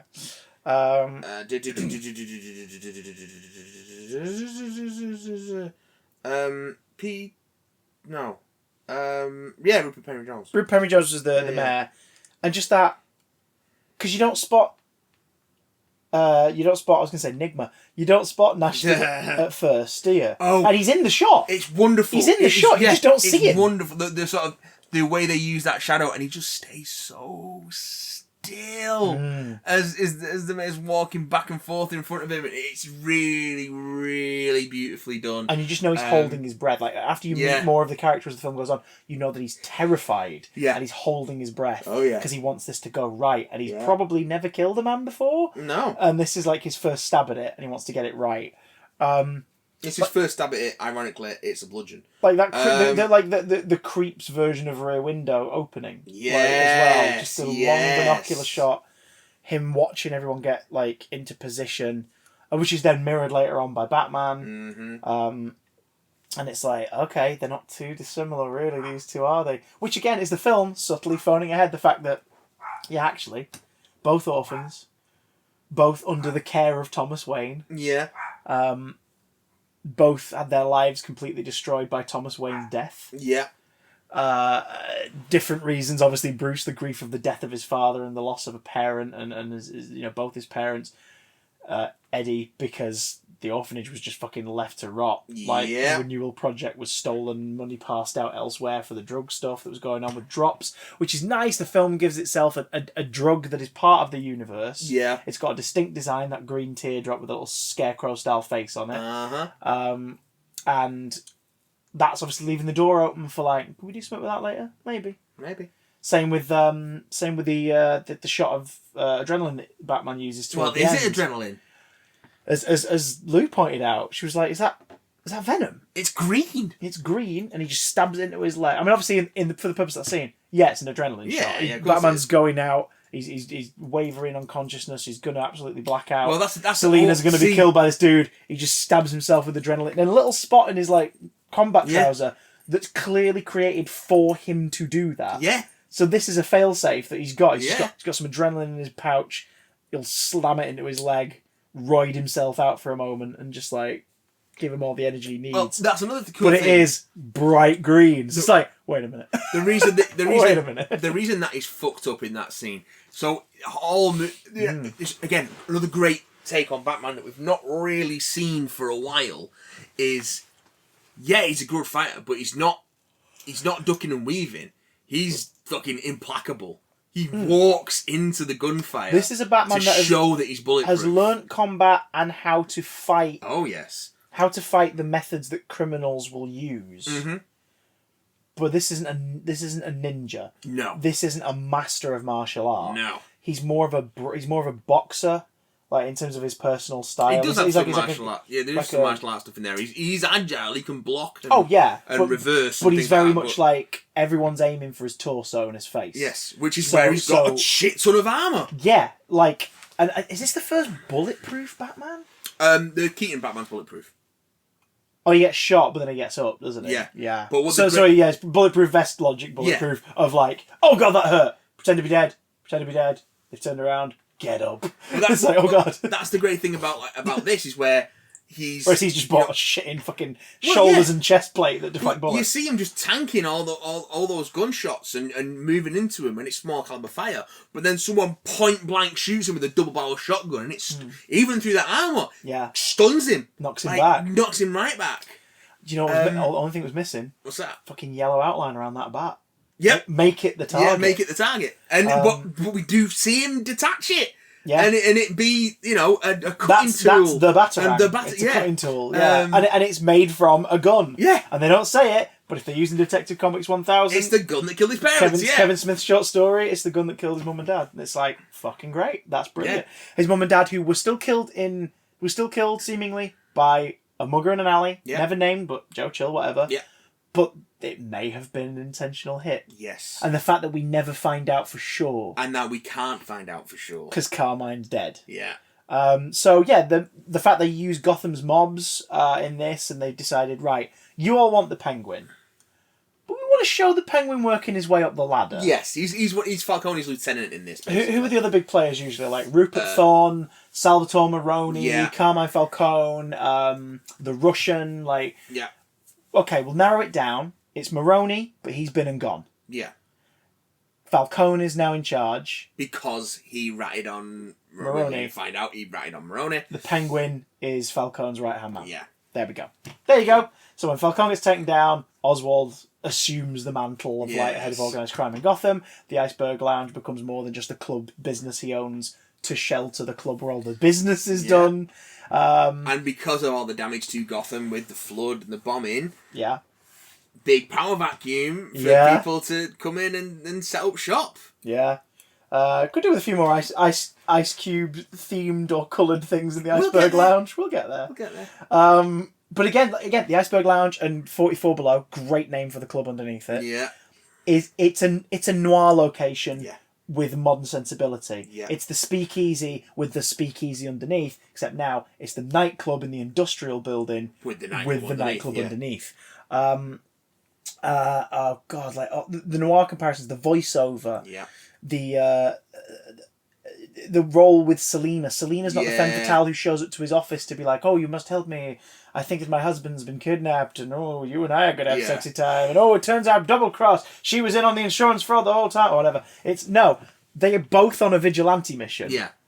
And their interests collide, and he kind of strong arms her a little bit to be like, you're going to work for me on this. Because if you don't, you're going to have a really hard time finding your missing friend. He does say you're going to work with me on this. Yeah, but it's very much I need this information. I can't get it. You're going to get it. Because if you do, you'll have a better chance of finding your friend with my help. Of course, than on your own. This is after they have a really good scrap with some very cool fight choreography. Yeah, their brief scuffle's really cool. Because it shows off their different styles really nicely. Yeah. Zoe Kravitz is a powerhouse for someone who is like amazing Tinkerbell proportions. Yeah. She's tiny. She's teeny tiny, but she's got a very sort of athletic and gymnastic fighting style, which shows off which uses her flexibility and her speed. She also has a life. Like she's not a pusher. She's not a pimp. She's not someone who protects prostitutes. All the other adaptations or whatever. She's working in this club to make as much money as she can. Whilst also robbing places. Like, she's definitely stealing. It's implied her mother was a sex worker. It's implied her mother was a sex worker and her friend. Her friend. Yeah, well, Zoe Kravitz has been saying in the press and the interviews a lot this week, Selena's bisexual. Yeah. She and Bruce have a moment, and at the end there's obviously very much an unrequited love kind of thing of we should probably spend more time together, but we're not going to. But she keeps referring to her flatmate as baby. Yeah. And it's like... Which then really hits hard when she finds her in the back of the car at the dock. Because you realise that she's looking at her dead girlfriend. Which hits even harder when you hear her die later on. There was a couple of what John I like to call... Turturro's fucking terrifying in this, man. And it's because of how casual he is. Yeah. It's because of how relaxed and calm he is. Yeah. It also made me realise that Carmine Falcone / Falcone has had more appearances in Batman movies than Poison Ivy, Mr. Freeze. Because it's just so weird when you think about it. What's the easy thing to do in a Batman movie if you want to keep it relatively grounded? Gangsters. True. So you're always going to go with gangsters. Because we have Falcone in Batman Begins. We've had this version. Yep. Maroni. I don't know if Maroni. Yeah, Salvatore Maroni's fucking Eric Roberts in The Dark Knight. So we've had him in. Oh my god! Even though he doesn't make an appearance in this movie, Salvatore Maroni is like up there with the Batman villains used the most. Because we see him briefly in Batman Forever, splashing the acid in Harvey Dent's face. That's weird, isn't it? And That's really weird. Batman in the courtroom. Yeah. Well, that's something that this one does brilliantly. By the end, he's just in daylight. Yeah. In one of the only scenes in the movie where it isn't raining. Yeah. It's raining the whole... If you've got a weak bladder... Rain. Go before the film. Don't bring a drink. Because once again, it's 2 hours and 47 minutes long. Yeah. It's a good 2 hours and 47 minutes, but it is still 2 hours and 47 minutes. But, like, it's... At the end, he's in broad daylight. Yeah. And the whole thing is, I need to be more. And you have him carrying that person who's in the attack, putting him on the stretcher to go up in the helicopter. And they don't want him to go. They don't want him to let go. And there's no word... I love how little he speaks as Batman. Robert Pattinson's very good. He's a very good actor. Like the whole scene in Nashton's apartment when he goes back and that cop who's like warmed to him over the course. Of the movie. the whole thing with Martinez being like, oh, you can't come in, and then every time freak and all that stuff at the beginning, and then every time they encounter each other, he's like a little bit nice to him, and it's like he starts to trust him a little bit more. And by that scene, it's the whole thing of like, you can't touch that. Batman just looks at him. And then he's just like, oh well, I guess I'm going to join in. Yeah. And then he has that moment helps him deduce what's going he's on. looking at this tool and he's like, it's a... I can't remember what carpet things like my dad used to... He's got a business he's his cousin or something. He's a carpet fitter. And he's like, okay. And then like, suddenly oh shit, like, tears up the carpet. Finds the final clue. Riddler, the massive incel. Oh, he is, isn't it? He is! God. He's a proper little... shitty little keyboard warrior boy. Yeah. With his 500 followers. They legitimise... Well, not legitimise. They make you empathise with why he is where he is in his life. You definitely do feel sorry for him when you get the full picture of what he's been through, but you do not for 1 second side with him. You are like, no, this guy needs putting away. He's hurting people. He's killing people. And all because he wants to be like, I made a point, there we go. And it's like, right, people died, now what? Well, the corruption's been exposed. Mate, we always knew it was here. You just started hurting people. Like, and the fact that the whole thing of bring the rat into the light was literally just get Falcone out the front of that club. Yeah. Because they do make a lot of effort in the film later on to show you like the mobsters leave out of a different door. Yes. That's like downstairs in the parking garage. Yes. So there's less of a clear shot. Whereas the apartment that Edward lives in is sniper range to the front of the club. And as soon as Falcone is out front, takes the fatal shot. Which Batman would have worked out if he'd have checked the angle of all the photos. Yeah. They're all the same angle. Yeah. That you see him take the shot from later. That's the thing. He overlooks some things. Yeah. And that's what's kind of wonderful is it's like Batman has the potential to be the world's greatest detective, which is great when Cobblepot just says it. Refers to Batman and Gordon's like, whoa, world's greatest detective. Yeah, it's great. And it's like, there we go. Oh, look at you two. Detective Comics.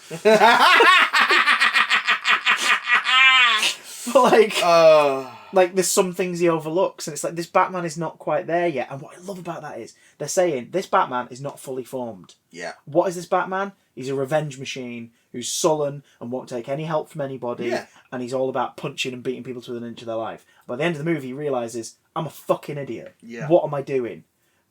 They are basically saying to you folks, if that's all you want from Batman, grow up. There's more to this character than that, and we're going to explore it.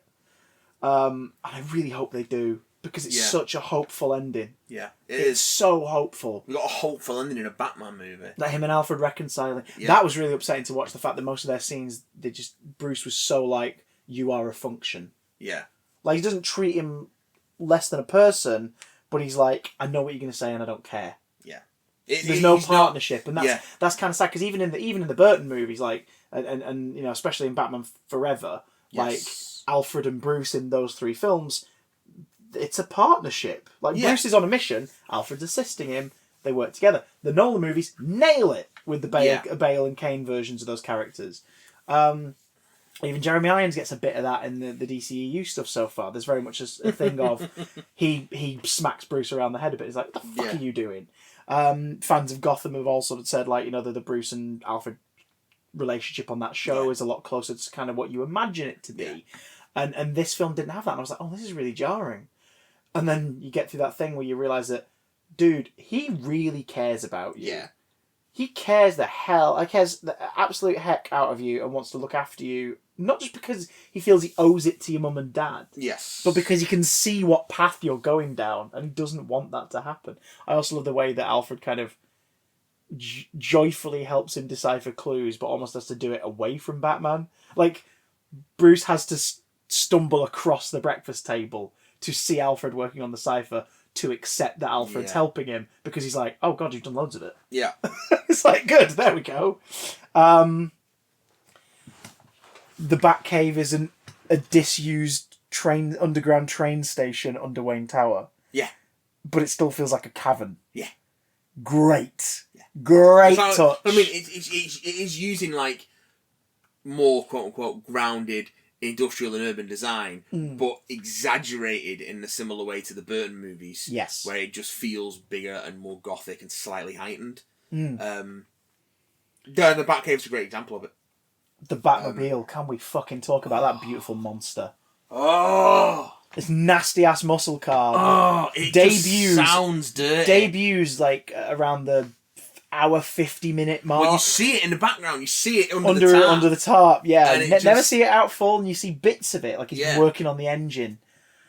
And then at the dock scene where they essentially get the proof that the drug operation is still happening, and cops are involved, and Falcone must be involved because Penguin's here overseeing it, and they're also here to dispose of the body of Catwoman's girlfriend. Yeah. And, like, they're firing at him. Batman manages to sneak away, and this fucking roar from the alleyway. Yeah. The Batmobile's introduction is like a fucking monster showing up in a horror film. And the thing is, it's not the most monstrous looking version of the vehicle. No. It's probably the most, in live action, the most believable interpretation of it since the 66 movie. And it's very similar to the 66 Batmobile, and it is a modified muscle car. Yeah. And it looks brilliant. It's so simple. Yeah. And it purrs like a fucking dragon. Yeah. And the fact that the chase on the highway, I really want to know. I really want to know, was any of that practical? Was some of it practical? Was most of it practical? Or was none of it practical? Because this movie uses CGI very sparingly to essentially mask things. There's a couple of shots that, like Lucy pointed out, the bit where Selena goes down the fire escape. She went, that's a bit CGI. I didn't twig that. I didn't twig it either, but obviously in terms of how it was practically achieved, I can buy that, that probably was just a CGI effect. But you could, because the film is so beautifully stained in dark blues and oranges and browns, that the highway chase, which is mostly orange because of the street lamps, could have been completely CGI. And you'd never know. Excuse me. Because like your T-Rex in the Shadow in the Rain in Jurassic Park, if you light a CGI scene well enough, it's really not obvious. There's a reason why that Black Mirror episode with the robot dogs roaming the countryside and Maxine Peake being in it is in black and white. And it's because the robot dogs are all CGI and they just looked better once they made it black and white. Yeah. Once they made it black and white, they looked brilliant. In colour, a little bit off. So they made it black and white, and then it immediately works. Same with this. I wouldn't be surprised if the car chase was mostly, if not all, CGI. Yeah, yeah. God, what else? Oh, Hello, Minnie. Minnie's coming. She wants to remind us. Oh, she's just jumped right up. Bless her. There's a lot of subtle prosthetics in this movie. Yeah. On Selena and Bruce. On Riddler. Alfred. On Riddler. Yeah. On obviously there's a lot of them on Colin Farrell, but like there's scars on his face. There's scars in this film tell a story. Yeah, absolutely. The scars that'll be left on that fucking thug at the train station will definitely tell a story. The scars on Bruce's back. Yeah, with these hints that Batman's been around for 2 years. Some of the stuff you can assume Batman's been fighting has also probably happened in the last 2 years. Those thugs on the train at the beginning, they are wearing white skull makeup with clown smiles on. Yeah.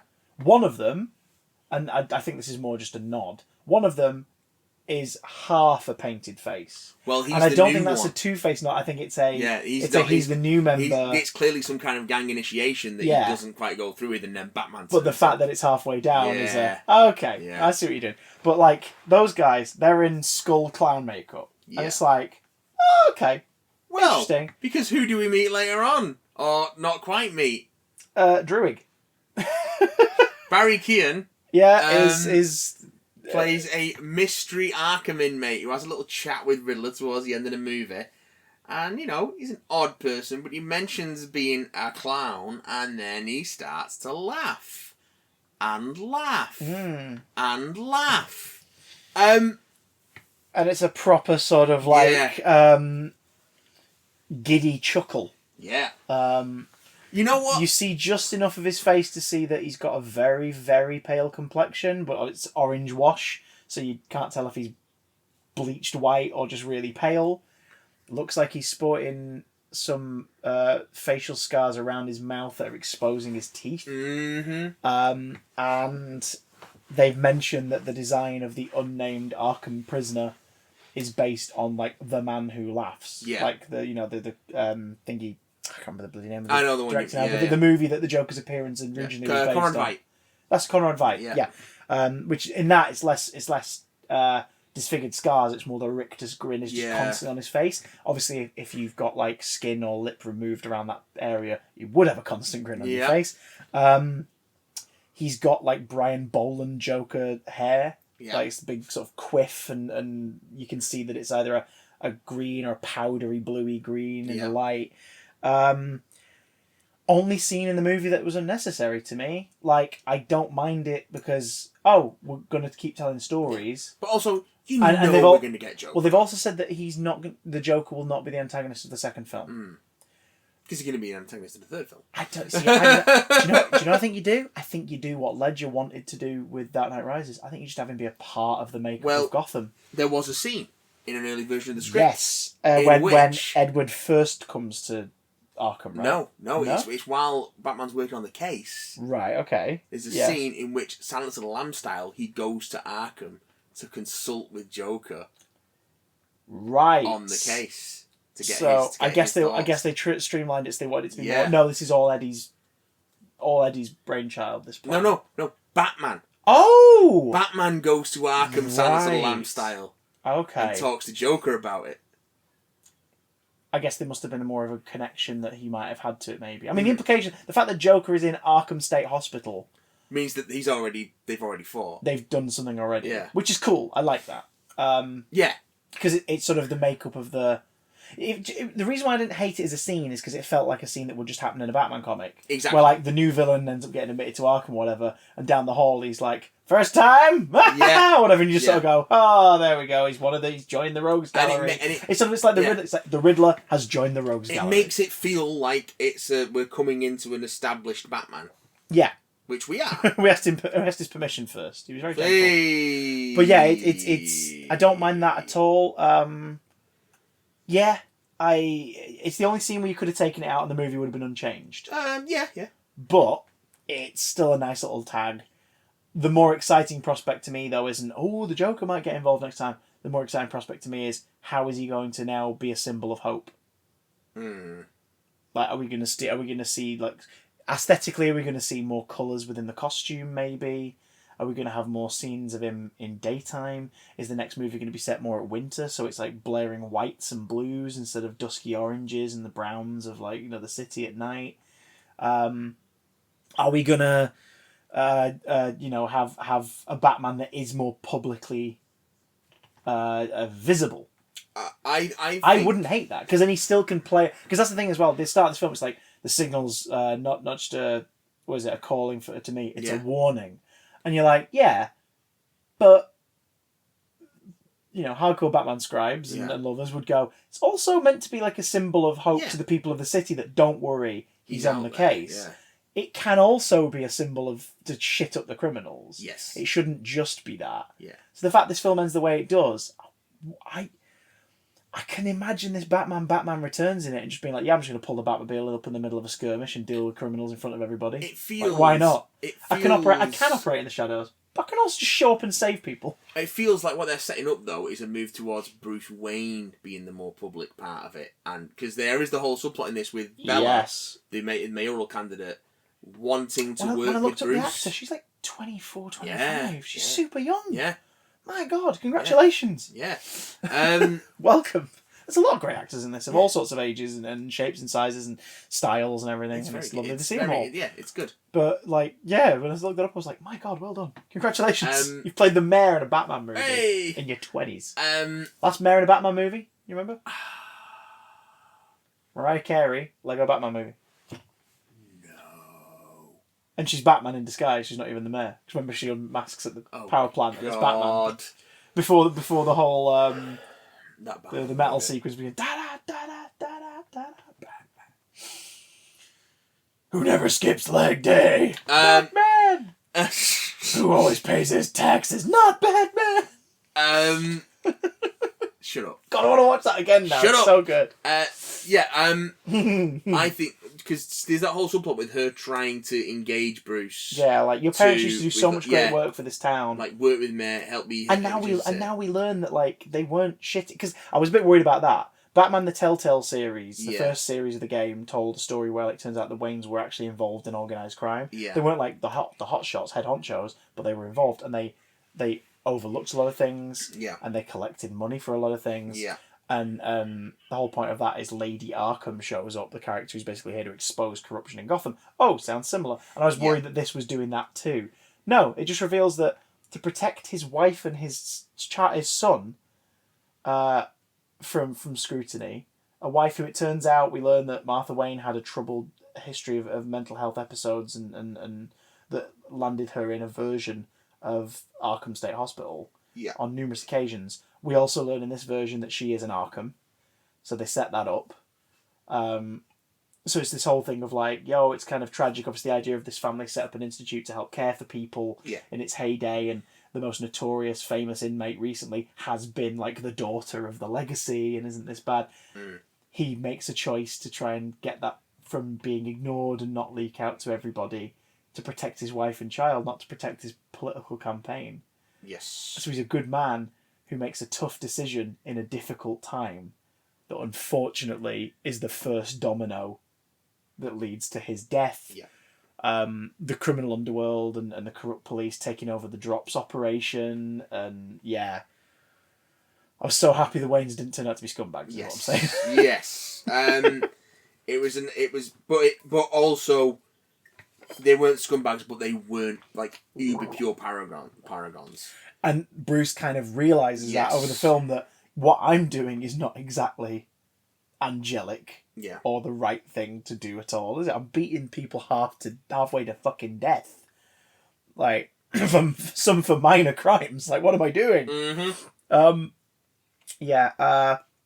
The sort of the very James Bond, 70s James Bondian romantic motorcycle ride at the end, where the two motorcycles like drive through the cemetery and then hit that point at the gate, and Selina, who, again, I love that. Catwoman's out there. This town isn't for her. She needs to get the fuck out of Dodge. She might come back, and she leaves Gotham. Maybe she'll go to Bloodhaven. She does say that. There's a few little name checks here and there. Yeah. Edward Elliot is a journalist, not a doctor. Yeah. Whose career was ruined because he's the one who got hold of the information about the Waynes. As the Riddler points out, paid hush money, and the word hush stays up in the montage for a second, and you're like, nice. Nice. Are we going to meet Tommy at some point? Maybe. You've left it open that can happen. Bloodhaven, yeah. God, what else? There's a few things that got name drops, and I'm having a moment. I don't know. I mean, Riddler's constant use of rats might be a nod to the rat catcher, maybe, because they're obviously used a lot. He does like his rats, doesn't he?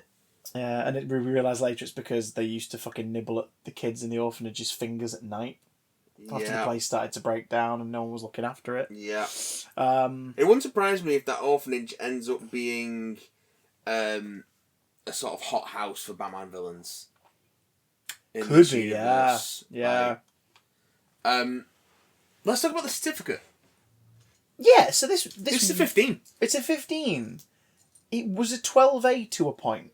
I think it sits better as a 15. Absolutely. Yes. It's not... Again, comparison, Batman 89. It's not massively explicit, but...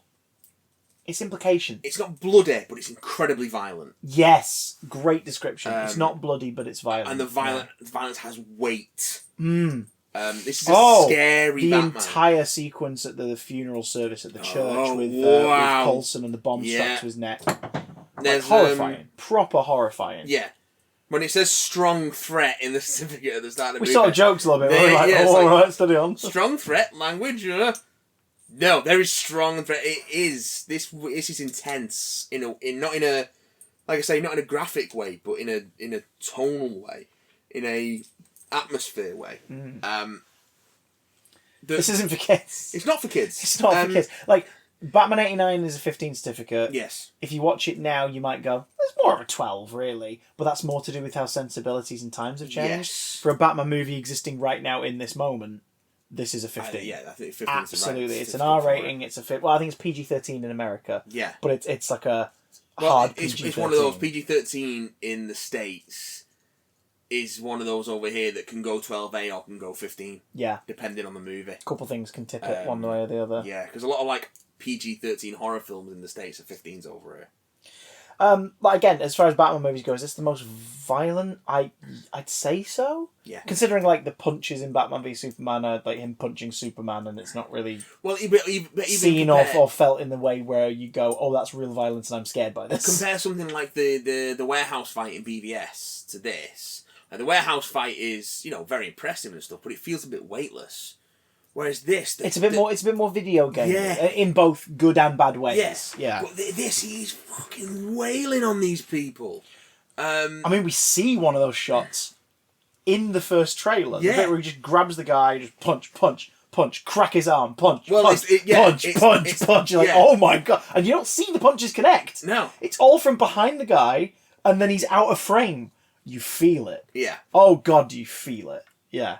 It's just the way, and the way that this Batman is set up as just completely unstoppable. Yeah. Like, whatever you throw at him, he just keeps coming. You've got that great moment towards the end where he's cut the power and he's going to Falcone's sort of penthouse, and it's that wonderful corridor fight which is lit solely by the muzzle flash of the gun. Flash of the guns and the spark of the bullets as they bounce off his armour. And he's just taking these dudes apart. Yeah. I also love, just again, there's a lot of repetition in this film. Yes. There's a lot of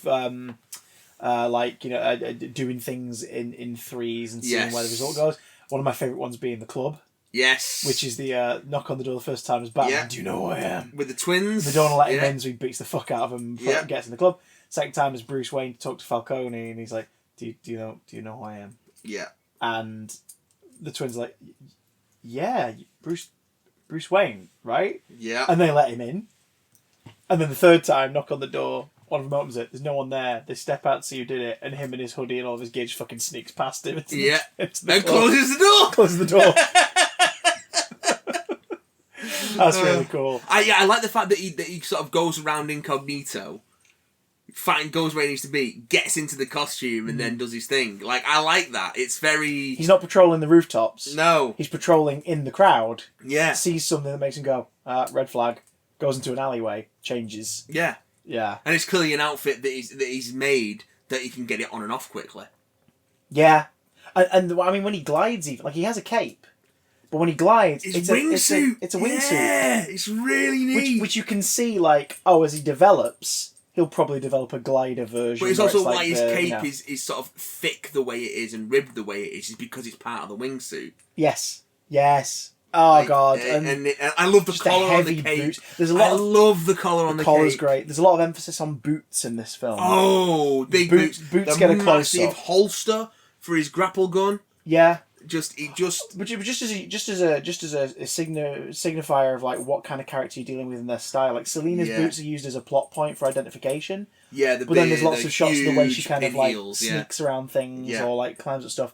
And same with Batman, just like that, the sound of him. Yeah. The him emerging from the shadows. There's a couple of moments in the film where you just hear that thud. It's that intimidation factor, isn't it? Thud, yeah. And that wide shot of that first tunnel entrance at the train station. And he kind of, it's sort of like, he looks a bit dorky, but it's an intimidating shot. Because if that stepped out of the shadows, you'd be like, what the fuck is going on? Yeah. And the thugs all kind of like go, what the fuck is this? Yeah. Except for the young one who you can tell has heard already about this thing. Is and he looks himself. terrified. I mean, the guy who he saves at the beginning of the movie is like, please don't hurt me. And Batman just kind of looks at him and then moves on. Yeah.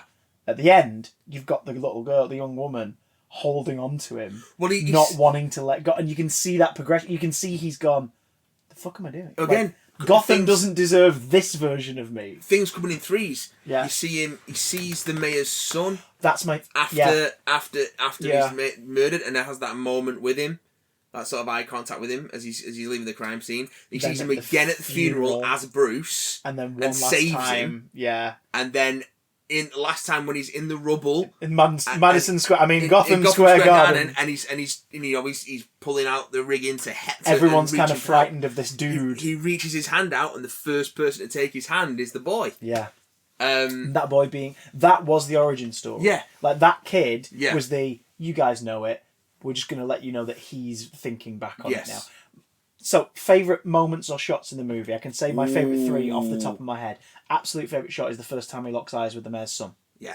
That is my absolute favourite shot. In the apartment, he's just observed the body, the kid's being consoled in the bedroom, like one of the cops is sort of talking to him, the mother's like in the corner speaking to a cop and everything. Yeah. And he just locks eyes with the boy, and Batman just stands there looking at him for a moment. You can see that he's just reliving in his head the night his parents were taken from him. And even though he may not be thinking it, it's a reminder of why he does what he does and why it began. And he stood there and he doesn't say a word and he doesn't move and he's crying. Yeah. Like Batman has just got flat out, just big old fucking rivers in the bottom of his eyes, and it just kind of lingers. And you don't even get to the point where like a tear comes down or anything. It's just water his hell eyes. He just stays there, and then he follows Gordon out. And I love that because I was like, can you imagine any recent Batman director, not naming any names, but one in particular, obviously, who would have the balls to be like, very vulnerable I'm going to let him cry Yeah. in the suit on camera. He's the most vulnerable Batman we've ever seen. Like, he looks, out with the suit especially, he looks fucking exhausted. Kind of frail. Like, he's fit, but breakable. He's a slender, much more slender than the, like, clearly in shape, but much more slender than Ben Affleck Batman. Yeah. Like, I mean, Keaton even had a bit of muscle definition. You could believe that he was physically kind of... Oh, fucking Pattinson has in this. Like, when you see him, true. But he's also, like, he's probably the skinniest looking Batman out of these sort of adaptations. And the kind where you look at him and you go, yeah, I believe why. I get why you're wearing a metal bulletproof, like, chest piece. But he's in this loose clothing. He's got this lank hair. He's pale, massive eye bags. Yeah, like he looks. And the makeup. Can we please acknowledge they finally just go? Yes, he wears eye makeup. Makeup under the. Not only that, he's going to apply it all the fucking time. Yeah. And you're going to see it running down his face all the fucking time. It's a great look. It looks really good. This Crispin Glover looking Batman over here. My second favourite shot is Dano after you realise the Riddler's plan isn't finished after he's jailed. Yeah. And all the vans blow up against the seawall. Yeah.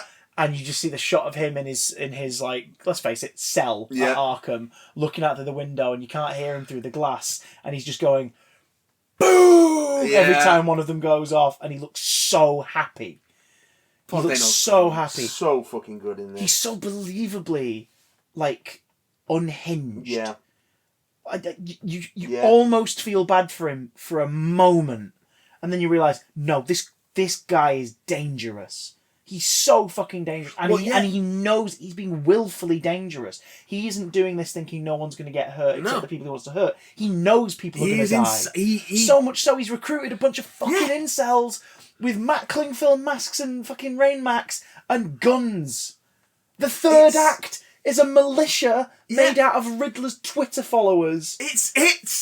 It's so... I never saw that coming. It's so hot. It's so right now. It's so sexy. It's so right now. It's practically tomorrow.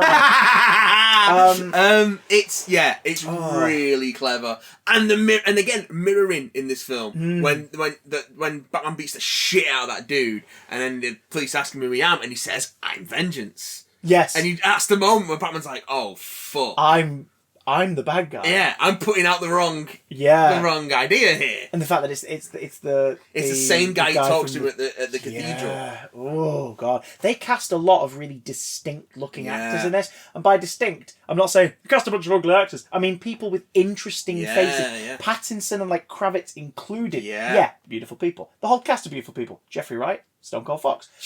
Wright, baby. Everyone in this has a very distinct profile. Yeah. Even Farrell, who is a Hollywood fucking handsome sex pot, is under Toby Jug style prosthetics. Toby Jug? He does look like a Toby Jug, yeah. Like, make one of his ears bigger and hollow it, and you can pick him up and drink coffee out of his head. And maybe you should. Penguin Bovril. It's just, they do that on purpose because everyone has a flavour. No one is a uniform person. You are not making a tie-in promotional Barbie doll collector's edition thing to go with this. No one looks like that. Do you know what I mean? No one is completely like, here is the archetypal Hollywood, handsome, gorgeous, beautiful, glamorous, whatever. Yeah. Obviously, everyone in it is gorgeous in their own way, and everyone is, especially the characters that have like moments where like romance and sex appeal is part of it. Batman and Catwoman, of course, that is played up in the film. I'm not saying people in this aren't attractive. What I'm saying is everyone is very distinct looking. Kravitz has a distinct profile. Pattinson has a distinct profile. Serkis has got a very distinct profile. Mm-hmm. And they really lean into it so that your smaller characters are memorable. You remember them. Peter Skarsgård's like, Gil Colson even. Like, he's the only character up to that point really we encounter who's like clean shaven, shaved head, wears lighter colours. So he stands out. You remember what he looks like. So when he shows up at the church, gaffer taped into a fucking phone call and bomb collar, you're like, oh, it's him. The previous commissioner, distinct voice, distinct look. Oh god, what's the one who's higher than a commissioner? Fucking, I don't know, but the one that Con O'Neill plays. When he rocks up, very distinct look. Sort of looking like... He's the chief. Sort of looking like a strict, compassionless version of what we assume Gordon looks like. Yeah. With the Gordon we all have in our heads, there's Con O'Neill, dressed as him, but in a Chiefs jacket. And he's a dickhead. Yeah. Like, he's not listening to anything, any reason. He's just like, this is a vigilante, we'll get this sorted. But in the Con O'Neill's distinctly wonderful... American accent with that lovely northern tone underneath, with his lovely hoarse whisper voice. Like, just very good. It's very good. Everyone is distinct. Yeah. The way Totoro looks as Falcone, it looks like you just ripped him out of Tim Sale's illustrations in Long Halloween. Just that little moustache, right down to him getting the fucking scar on his face. Yeah. Albeit briefly, but he gets it. And my third favourite shot in the whole movie is during the chase when the Batmobile's absolutely fucked and there's all that wreckage in front of him and he's driving toward the flame and he notices part of the truck is at the perfect angle of a ramp. Yeah. And you cut to Cobblepot driving away at the other side. And this car just... this dragon emerges from the flames. It is like... that great... It's like being chased down by an animal. And it's not a smooth or graceful launch through the flame. The landing looks messy, but it's also a vehicle that does not stop once it lands. But it's a lot more gentle than Cobblepot's landing. Yes, oh god, yeah. Oh, that whole shot. A whole sequence. Oh man! Just from when the Batmobile. The GoPro style shot of him Yeah. gliding. There's so many interesting Yeah. shot choices in this. Yeah. But gliding down and then on his wingsuit and his parachute, and then fucking tanking it because his parachute gets caught. Yeah. And he just tumble, and then he's just got that moment where he's just like, oh, fuck. Yeah. And the fact that injury to his arm sticks around. Yeah. Because later on, like, that's the arm that gives him so much trouble during the fight with all the thugs on the gantry at the arena.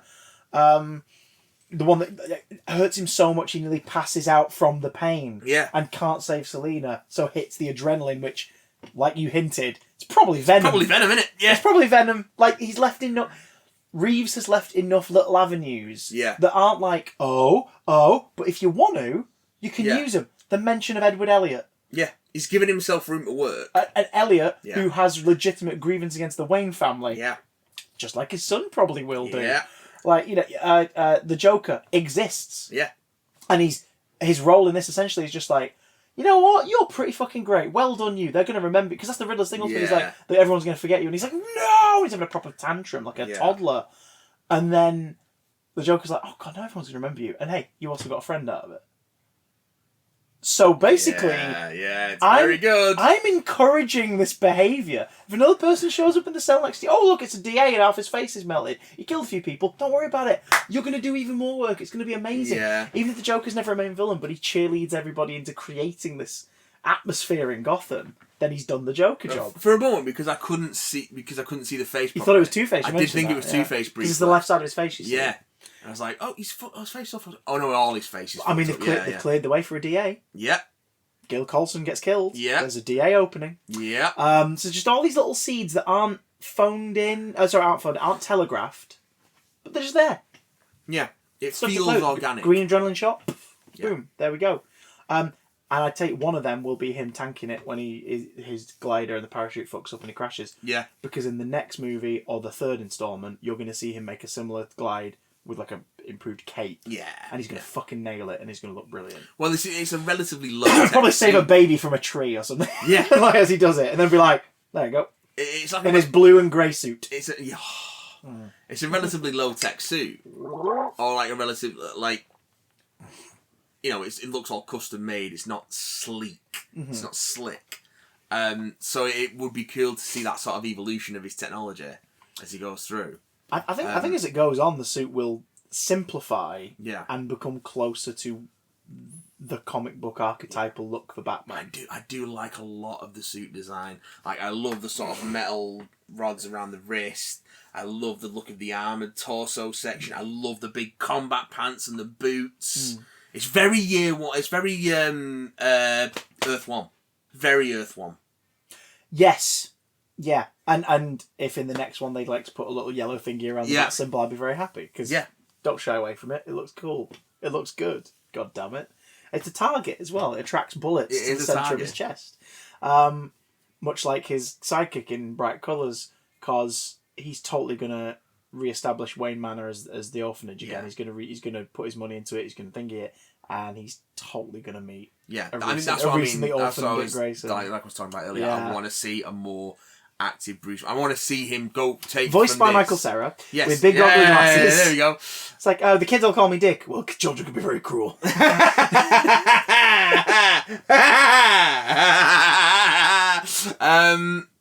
Is this the best Batman movie of let's say the last 10 years? I mean, easily. Me personally, Lego Batman movies still somewhat I think I would revisit more often. I know obviously it's swings and roundabouts. One's a noir thriller movie. It could not be more and the other one is a comedy family film action. Take two movies about Batman and make them as different as possible. Yeah. So my personal preference, I think that's the one that I'm more likely to go like, oh, I love that one. So I'm just generally. Me, do I respect the hell out of this one? I'm generally less comedy.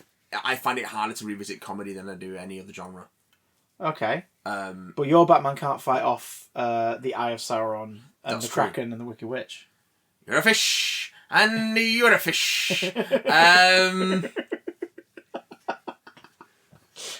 As far as like your live, it's a separate genre. As far as live action Batman goes, In the last 10 years, we've had The Dark Knight Rises, This and, pisses and all Batman, over Dark Batman Knight v Rises. Superman, I suppose, would be the only other one. Pisses all over that. Yeah. Yeah. I think I probably prefer it to The Dark Knight. That's fair.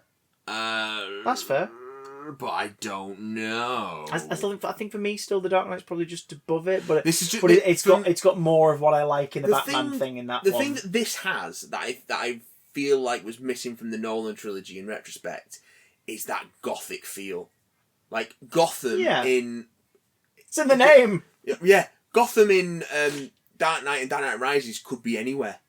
It doesn't feel distinct. It's the whole thing in it, them shooting in like Chicago and everything, like Wall Street being in the third one. It doesn't feel like a distinct. It doesn't feel like a character. In Batman Begins, it feels a little more. Yeah, exactly, because you've got the Narrows. Yeah. And they get rid of that at the end, and never go back there.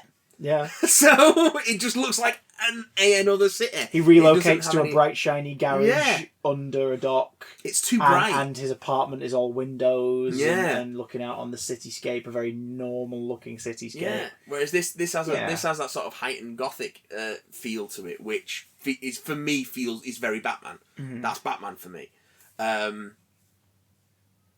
Yeah, and that so it kind of splits the difference between Nolan and Burton in a way that sort of hits that sweet spot, I think.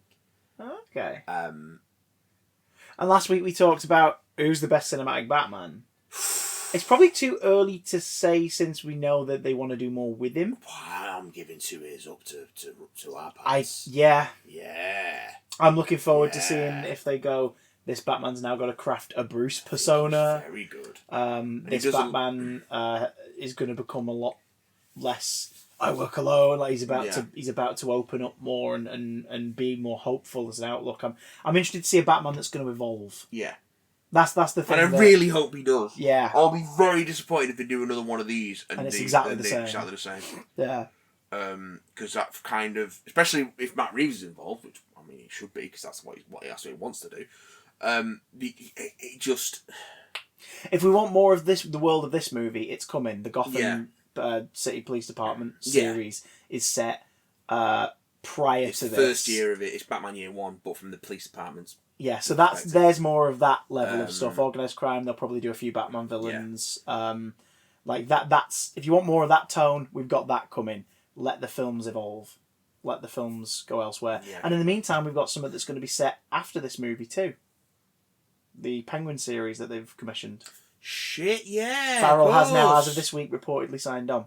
Yeah, alright, cool. Because he wasn't signed on when it was pitched and greenlit. Cool. So I guess he must have gone, yeah, fuck it, why not? Narrow it down to 3 weeks shooting. I'll do 3 weeks of prosthetics. And then, I don't know, dub the rest of it with someone else in the suit. From what I heard about that... Pedro Pascal, he gets... Yeah, it's fine. Other people do it and he dubs it. From what I heard about but it's your face. Yeah, but it's under prosthetics. From what I heard about that, some of it's going to be prequel.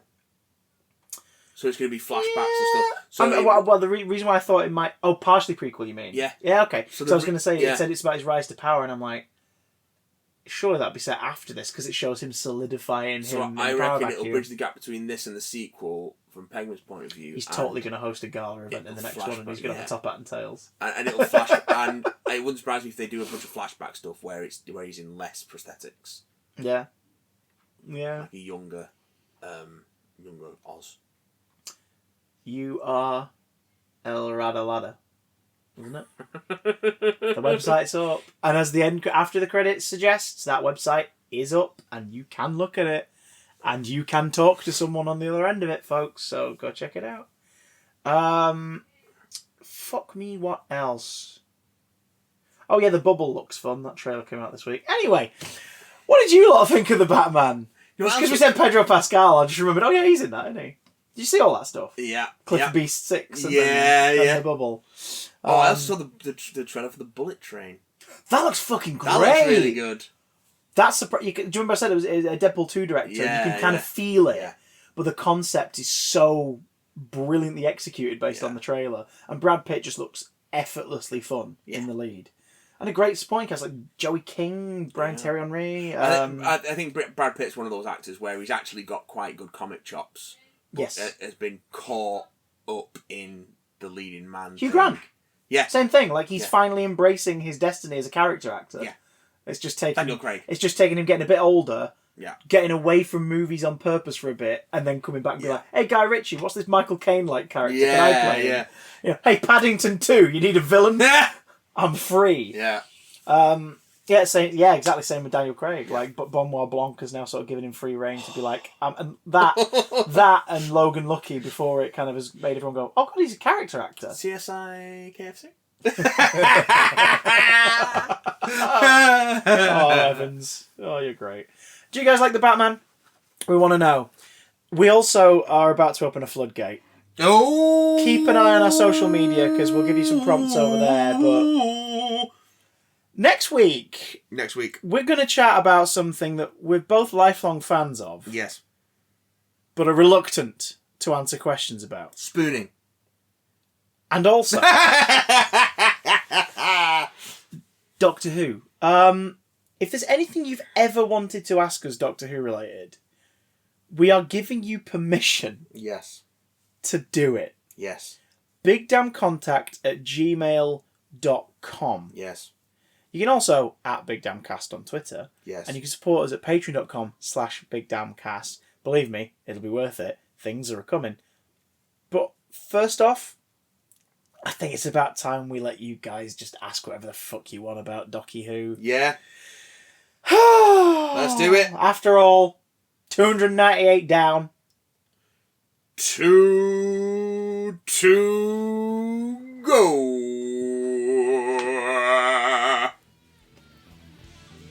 What? Alright.